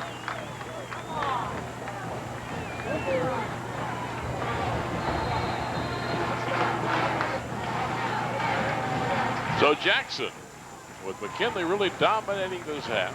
The Polar Bears will see if they can get something cranking. They are without Kyle Calvert, their excellent tailback. Woo! Is that Neiman? Wow. He got stuffed.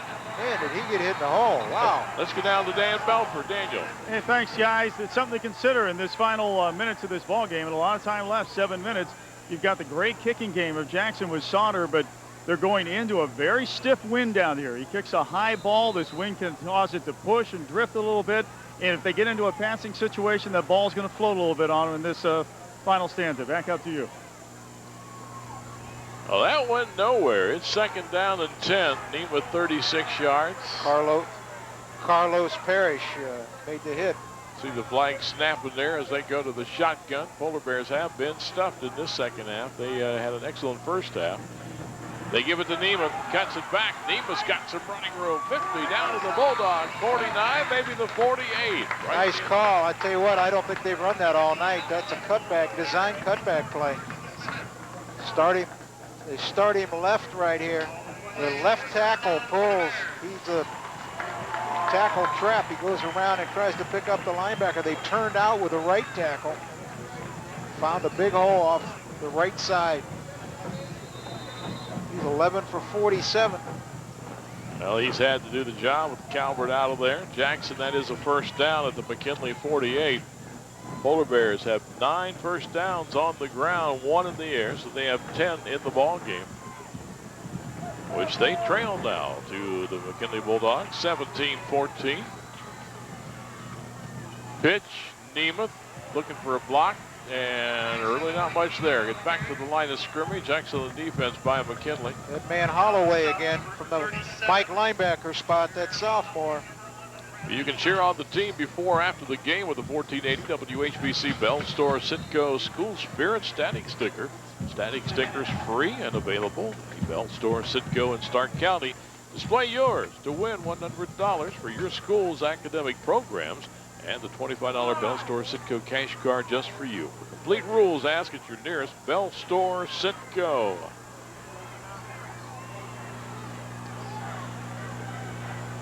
Second down 10. Michael to put it up. 5-yard drop. Throwing right side. And oh, it's caught at the 30-yard line. That is Cox. Well thrown. Cox with the grab. Mr. Denny looked like he lost his balance or something because he just like he let him catch it and then tackle him, but I think he lost his balance behind him. Right here, number 9 trying to cover it, and all of a sudden he just doesn't have enough wheels to get there. 4 out of 7 now for 46 yards. First down, Jackson at the 29. And Michael keeps it into about the 20-yard line. And that's the touchdown play from the first quarter. They fake the fullback up the middle, and then he keeps it off the left side. That time, the other time they scored on it, he kept it off the right side. We're down to 4 minutes, 30 seconds. There's the fake to the fullback. They bring the wingback back inside to help block. Big hole. You got to remember, they may have the best kicker in the county in Sauter, and they trail by 3. He's Power kicked 6 eye. field goals. Going for the first down, 2nd and 1. First time we've seen this formation from him. No, second time. Second time? Yeah. Well, Nemus got the first down. The Jackson offensive line now giving their running back some running room. First down. And it's right in front of the goalpost, but at this point with 4 minutes left, they're looking at touchdown, not field goal.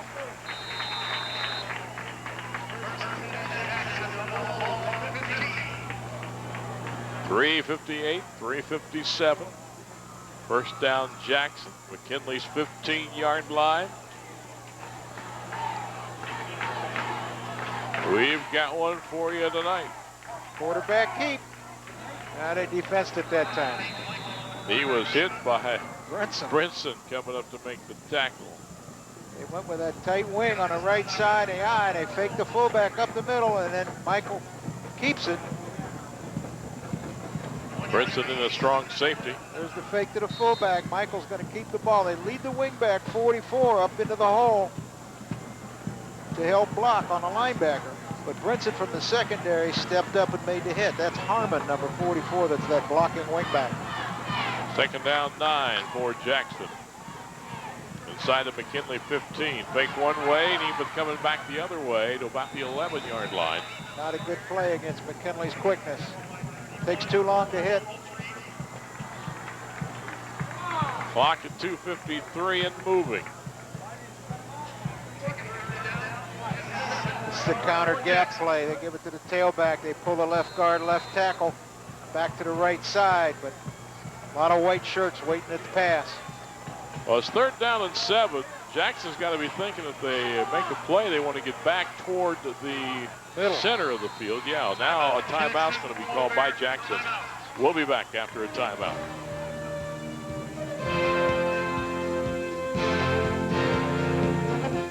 Hey, Dad, where's all the big fish? They're all here. Come to Tim's Tavern for the catch of the day and enjoy the greatest beer batter fish around. Famous for fish, broiled and deep fried, offering a variety of homemade soup and sandwiches, succulent seafood, and tender chicken. Plan your next family meal at Tim's Tavern or enjoy dinner out with friends. Tim's Tavern tucked into the cove at Myers Lake, located near the CYC. Hey, Tim, am I big enough yet? There on the downtown Ford scoreboard, McKinley 17, Jackson 14. Polar Bears looking at 3rd down and 7.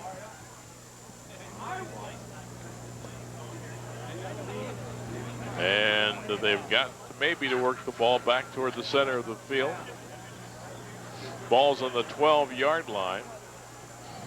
Again, they've got Sauter, who has kicked 6 field goals. I was just saying, Jim, that this would be a great time to run that quarterback keep play again to the left, because if it works, fine. If it doesn't work, they're sitting right in front of the goalpost and for the field goal.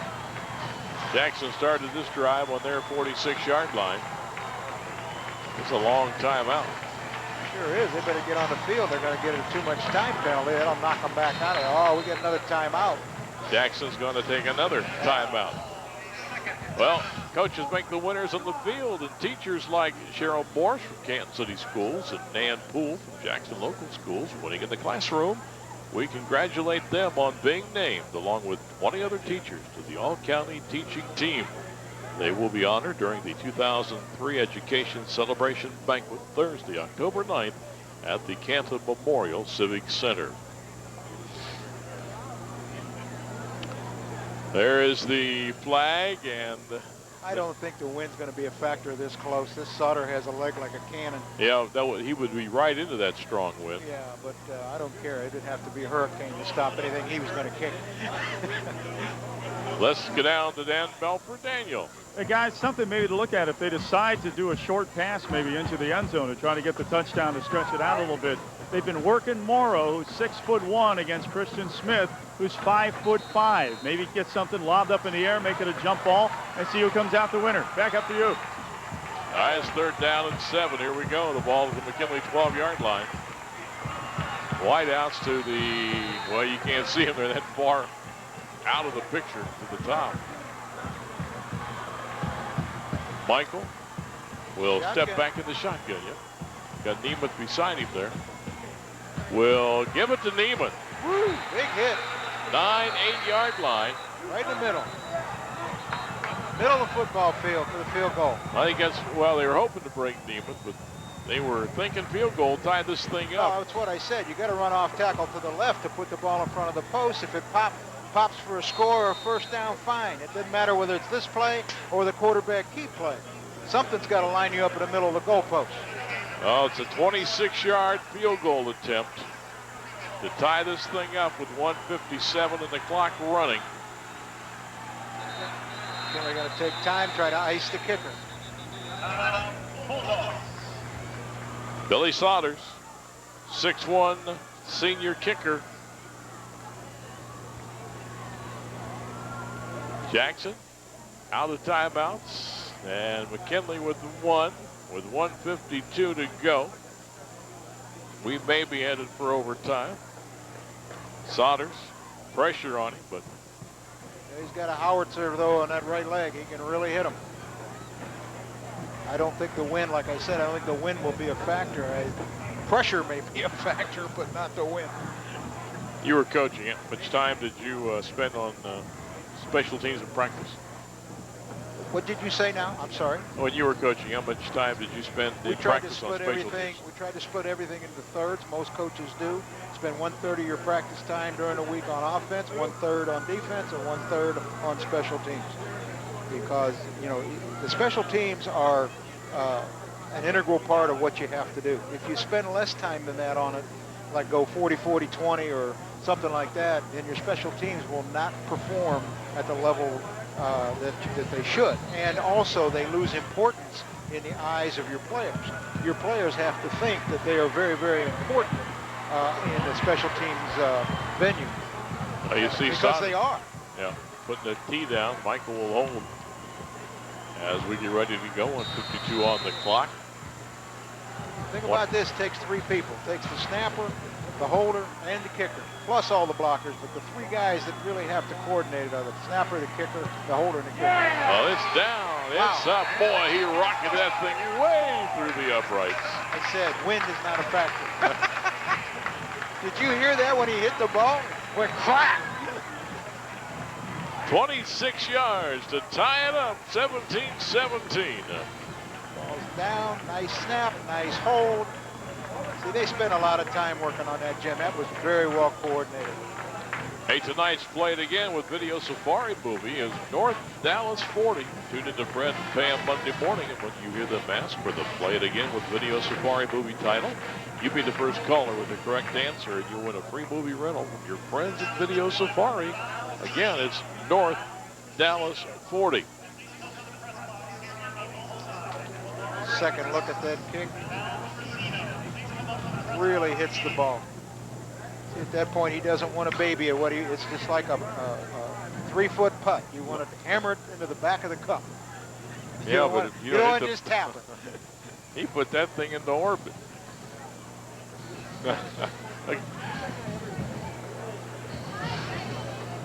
And against the wind. That's the second one he's put out in the buses. 17-17, 1:48 left. McKinley, we have them with 1 timeout left. Again, they've got some excellent speed. Now, you know, if you're Jackson here, you don't want to kick the ball to Brinson.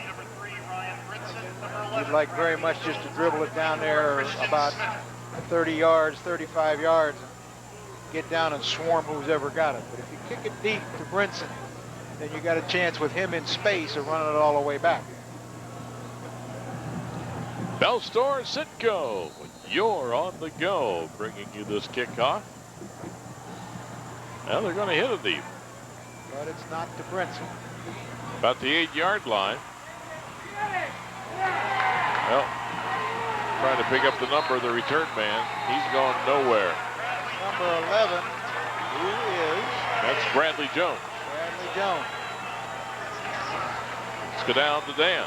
Well, no-brainer here, guys, for Jackson defense. The coach is telling them, look, you know who they're going to go to the majority of the time, number 3. He's going to get some yards. We cannot give up the big play where we can let them get downfield, get in position for a field goal, and ice this game on us. Back up to you. Well, McKinley, I think, has got to try to run out the clock. They may have to pick up a first down. Minute 41 to go. Jackson has no timeouts. Bulldogs need to stay in bounds, run the clock. Well, they're going to try to bust Brinson loose. And he's to the 20-yard line. Brinson has to remember to hang on to the football and make such an effort carrying it. He doesn't swing the ball, though. He doesn't pump it. He keeps it tight to his body. Guys that fumble always swing the ball around, pump it up and down. See how he's got it tight into his ribs right there all the time. It should be tight to his breastplate on his shoulder pads, but that's the same thing. He doesn't pump the ball. 2nd down and 6, little counter play. They're running too many plays here. They needed to eat the clock up. Yeah, that's Bradley Jones. Now they're going to take a timeout. I don't like that. Be me, I'd be trying to eat up the clock, get to overtime. This Sodders kid can beat you right now. You turn the ball over down here, he'll have another one. Kevin Sammy making that last tackle. 59 seconds on the clock. Yeah, because if they don't convert this 3rd down. Yeah, they got to punt it. They get a bad punt. One big play and bingo, he's in range. According to us, neither team can stop the clock though right now. But if they do throw the ball. Well, that's right. McKinley just used their last timeout. Yeah, according to our figures. If they did throw the ball and got out of bounds, you know, who knows? That's one thing. If they throw the ball, it's incomplete. Jackson will make them punt it with 50 seconds left. Approximately that. It's 59 right now on the clock. Brinson has turned into a workhorse, especially this 2nd half. He has 26 carries now in the game. Kirksey with 12, so that's 38 snaps for those tailbacks. Get Kyle Calvert hurt in the 1st half, so Jackson missing one of their top players. See what the Bulldogs elect to try to do here.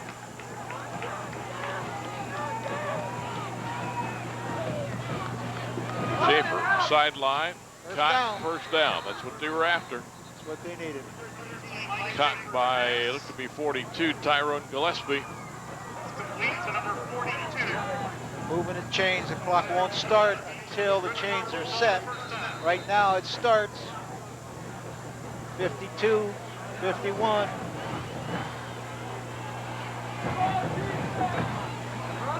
Jackson loosening up a bit on defense, give it to Brinson. And they're looking for Brinson. Well, yeah, but Coach Cross is doing exactly what I'd do. I'd give him the ball. You know, who knows what he can do. Yeah, 45, 47 when Jackson got a hold of his shirt and held on. The Polar Bears all of a sudden decide to go to a prevent defense, which they aren't. But if they did, Brinson might thread his way all the way through. Now McKinley just spikes it to stop it. We've got 21 seconds left. 3rd down and 4 coming up for McKinley. Ball at their 36-yard line. So Schaefer now with that incompletion, he put that spike as an incompletion, put it up 7 times, hit 4 for 39 yards. Not a lot of passing tonight. 7 passes also from Michael Jackson, and he's hit 4 for 46 yards.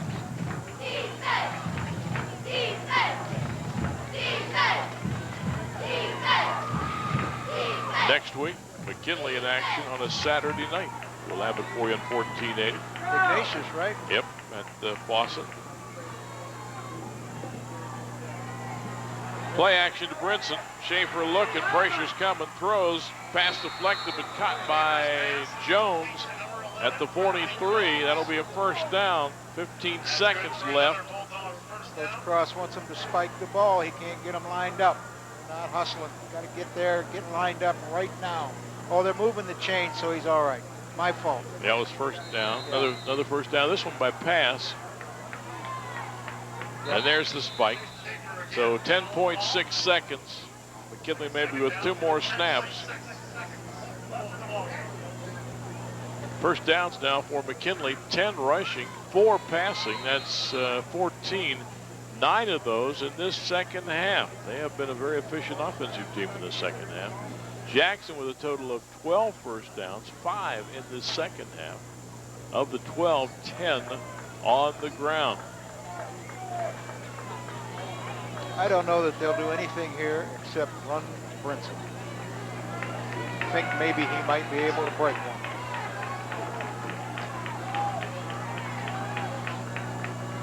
Nope, they're going to go for the marble. Schaefer throwing it deep, incomplete, down around the 10-yard line. 4.5 seconds left. Gillespie was the intended receiver for McKinley. Tried to run a skinny post. Get that guy in, slant him into the hash mark and run him straight down the hash mark. Third down 10 for McKinley. 17-17 our score as Schaefer comes back on the field to play.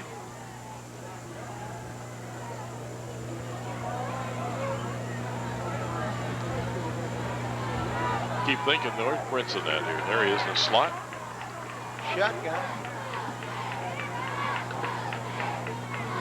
Schaefer looking maybe for Brinson all the way. He's going to throw and incomplete at the 40-yard line. Gillespie again to the intended receiver. And folks, we are going to overtime. This game in regulation is over. And it's McKinley 17, Jackson 17. Back after this timeout.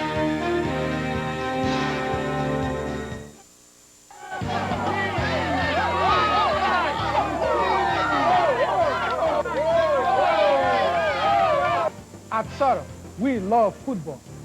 Any kind of football, especially Stark County High School football. That's why after a long day of working real hard at Sutter, we get together to play a little football. Congratulations to all of Stark County High School football teams for a great season. Come right with us.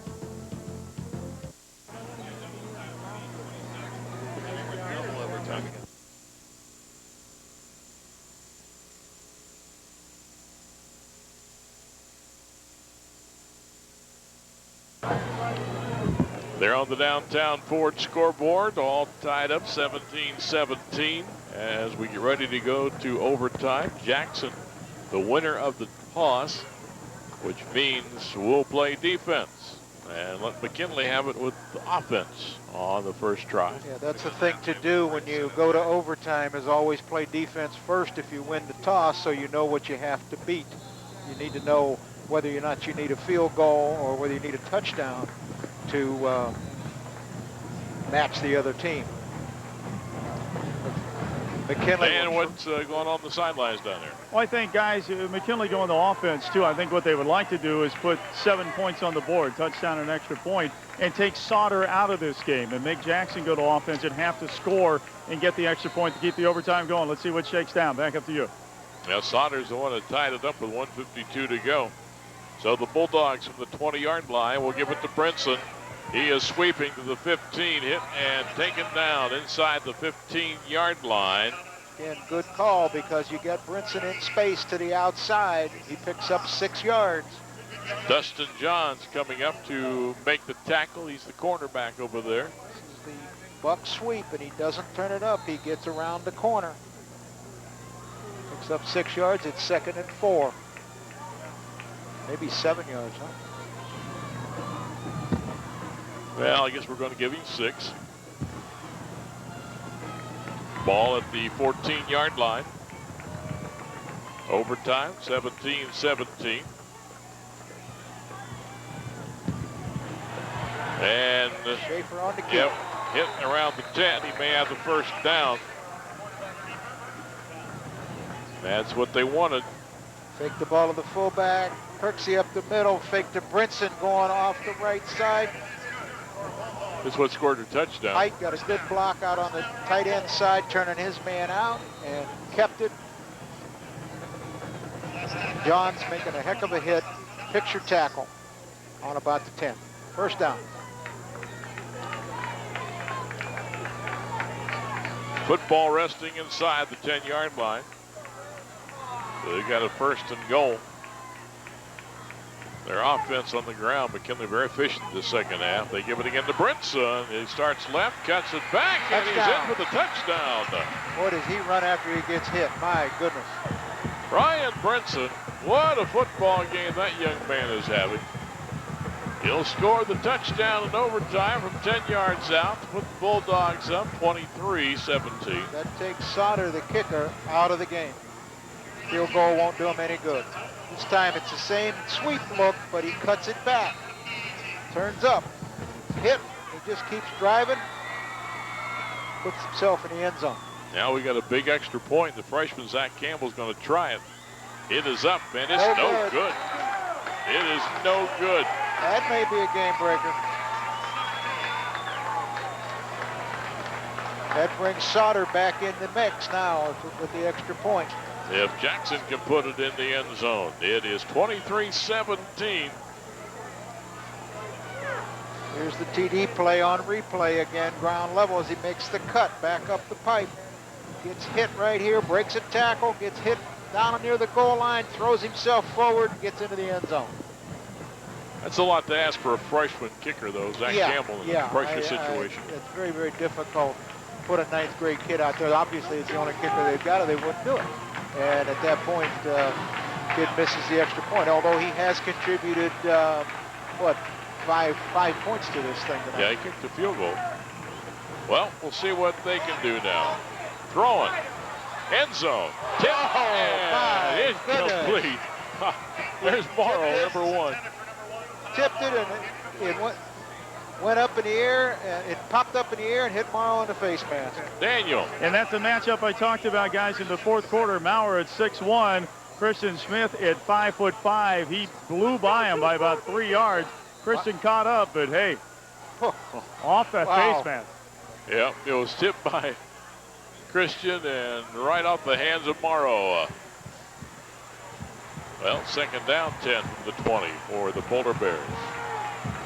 We're in overtime. McKinley scored, missed the extra point, 23-17. Michael may be changing things. He now goes into the shotgun. As Craman and Nemeth beside him, and this is Nemeth. He's got 5, maybe 6 yards. We'll give him 5 to the 15. It'll be 3rd down. This is that off tackle play out of the shotgun. See full 77 pulling around, leading up into the hole. Jackson just substituted 3 people in skilled positions there. Well, they're going to go to 2 tights and a power I.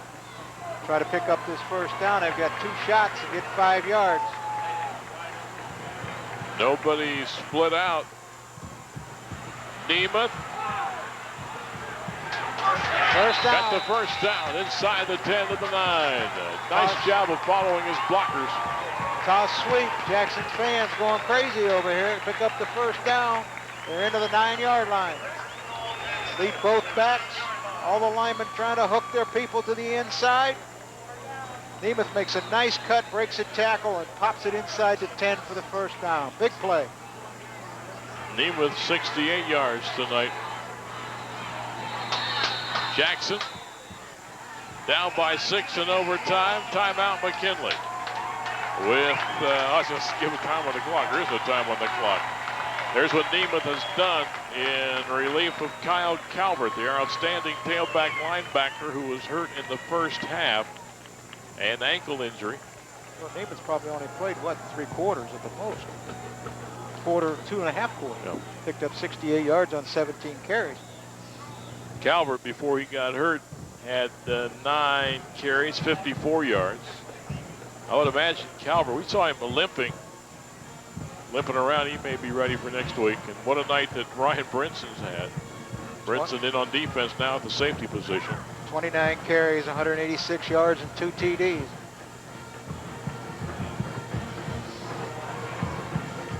Jackson next week will be away at Boardman,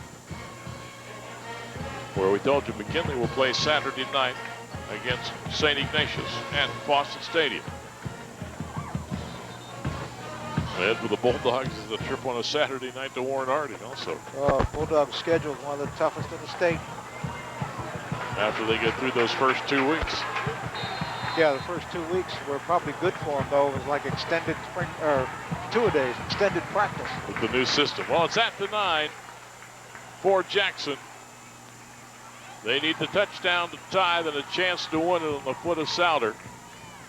They give it to Neiman, and McKinley's defense stacks him up at the line of scrimmage.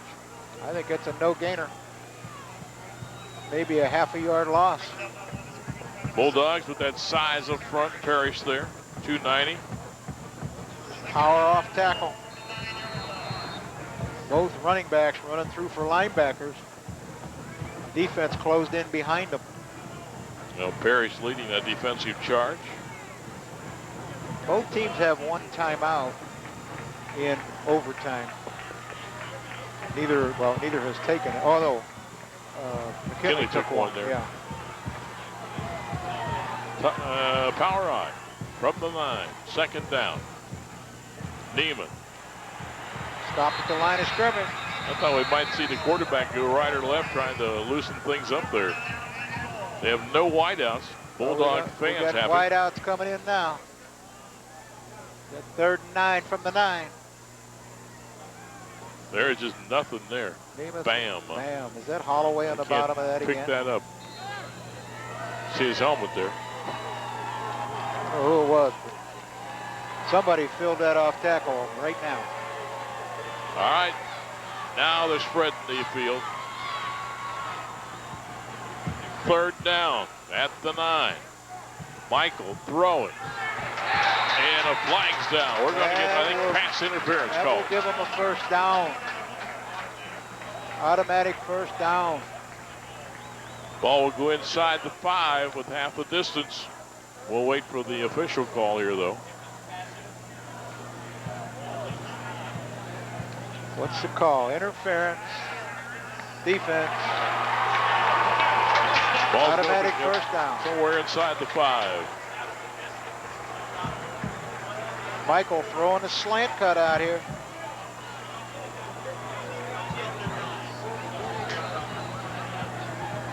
I don't know. I don't know where the interference was, my man. I was looking at that too, but the official was right there. Like he was going for the ball. Jackson takes a timeout. I thought maybe he shoved him when he was running the cut. And if you get the replay again in the truck, we can take another look at it. That didn't happen. We are in overtime. 23-17 McKinley. Excellent football game. Polar Bears in the first half. Halftime led 14-3. Pups came back, took the lead.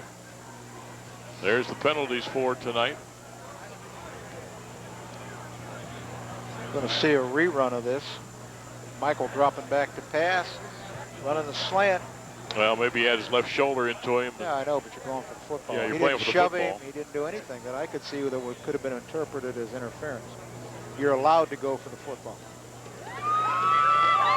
It's for the Polar Bears at the 4-yard line. We'll put it on. Here in the overtime, Jackson trying to go to 4-0. McKinley coming in at 2-1. Coach Miller running the defense. Well, Jackson's got 4 cracks to try to get it into the end zone. And now the power eye will probably see Neiman. That is Neiman. Hammers into maybe the 1. It's at the 1 as you look at the line judge. Calls second down. Image Video doing another excellent job for us tonight. Dean Marini's been our director. All right, again. Bulldogs up by 6 points. Again, Neiman Hammers in there. Touchdown. Good second effort. Good second effort by Nemeth. He butted into the pile and then started driving his feet to get into the end zone. He could have quit right there. He could have banged into the pile and stopped. But you get the handoff right here. Bang into the pile, but now watch his feet drive. Well, the offensive line, a nice job. Al Souter with a chance to win it. In overtime, it's 23-23.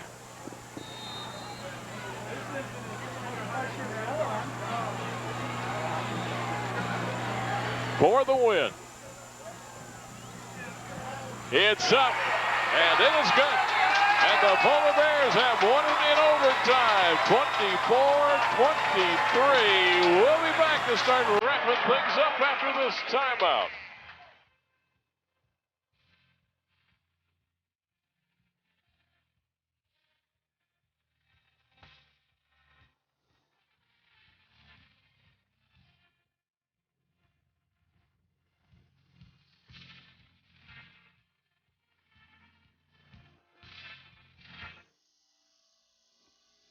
Community sponsors of the game are Community One Credit Union, serving members since 1936, is open to anyone who lives, works, worships, or attends school in Jackson or Lawrence Townships. Discover the Community One Advantage. Visit our website at www.c1cu.com or call 330-305-3050. Pritchard's Roof, Chimney, and Siding Company. Honesty is the best policy. Customer satisfaction is guaranteed. Call Pritchard's Roof, Chimney, and Siding Company at 330-454-1478 for a free estimate. Rick Black Photography and Digital Imaging, the official photographer for the McKinley Bulldogs. Catch all the action on our website at www.rickblackphoto.com. Graphic Enterprises, scoring points for your business and adding color to your season. GEI is a proud supporter of all Stark County athletes. Here's to a great year, and remember, think Graphic Enterprises for Minolta digital copiers and printers. 30th Street Giant Eagle, make every day taste better. Wishing best of luck this season to the McKinley Bulldogs. John Knox Presbyterian Church. Just as we can be excited about this game between the Bulldogs and the Polar Bears, so too can we be excited about God's love. Get excited about God's love today. Dr. Laser, Dr. John Laser Jr. and his wife Robin, daughter of the late Jack W. Kreider, who is a member of the McKinley Football Hall of Fame, wish both the Jackson Polar Bears and McKinley Bulldogs success in their seasons. And we're down on the field here at Robert Fife Stadium, winning coach Phil Morrow. We talked off the air. How many more of these can you take in one season? Well, I'll take them off. We're on the left-hand side there.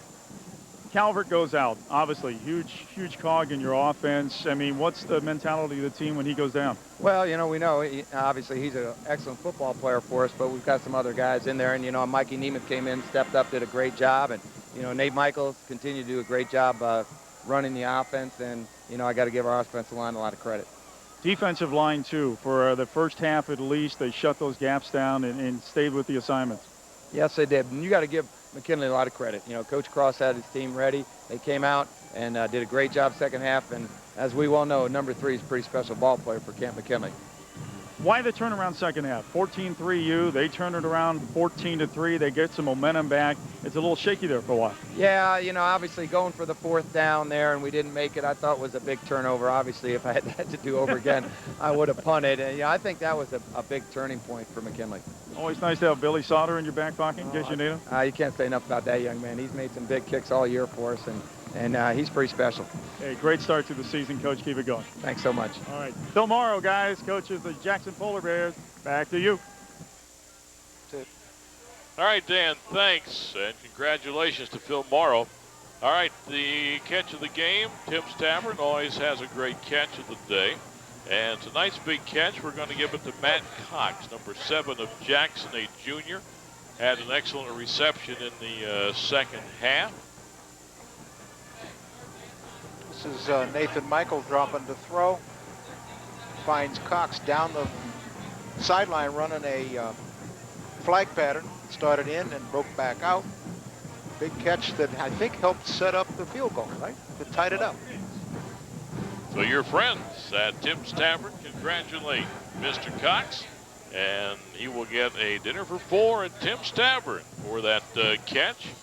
Now we'll go to the CCI players of the game, and you heard Coach Morrow talk about the McKinley player of the game, Ryan Brinson, with the 29 carries tonight for 186 yards. He will be the player of the game for Canton McKinley.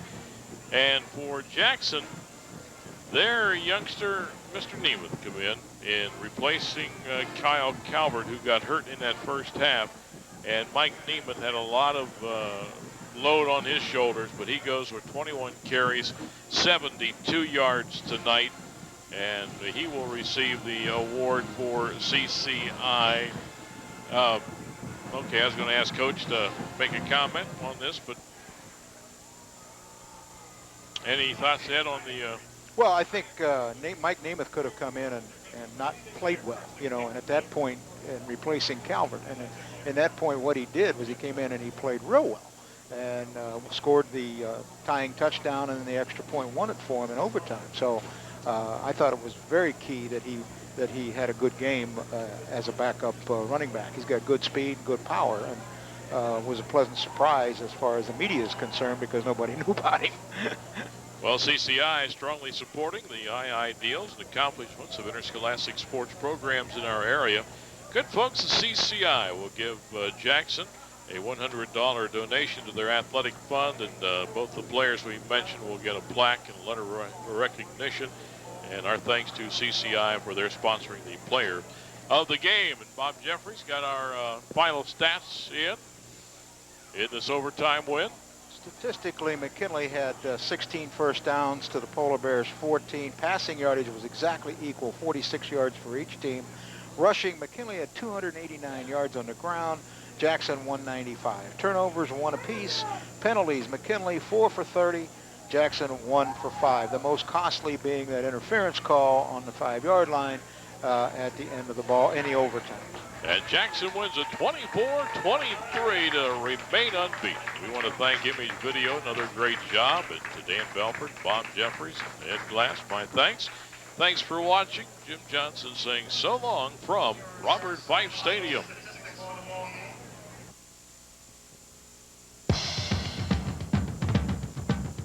You've been watching 1480 WHBC's High School Football Game of the Week. Brought to you by Downtown Ford. For price, service, and selection, come on down to Downtown Ford. By Canton Christian Fellowship, equipping families to reach the world. By CCI, your telecommunications specialist.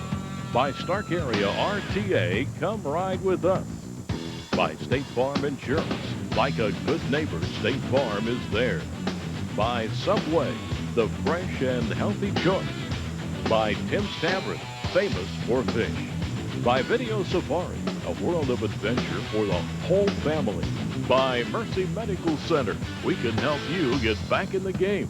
And by Bell Stores and Citgo, when you're on the go.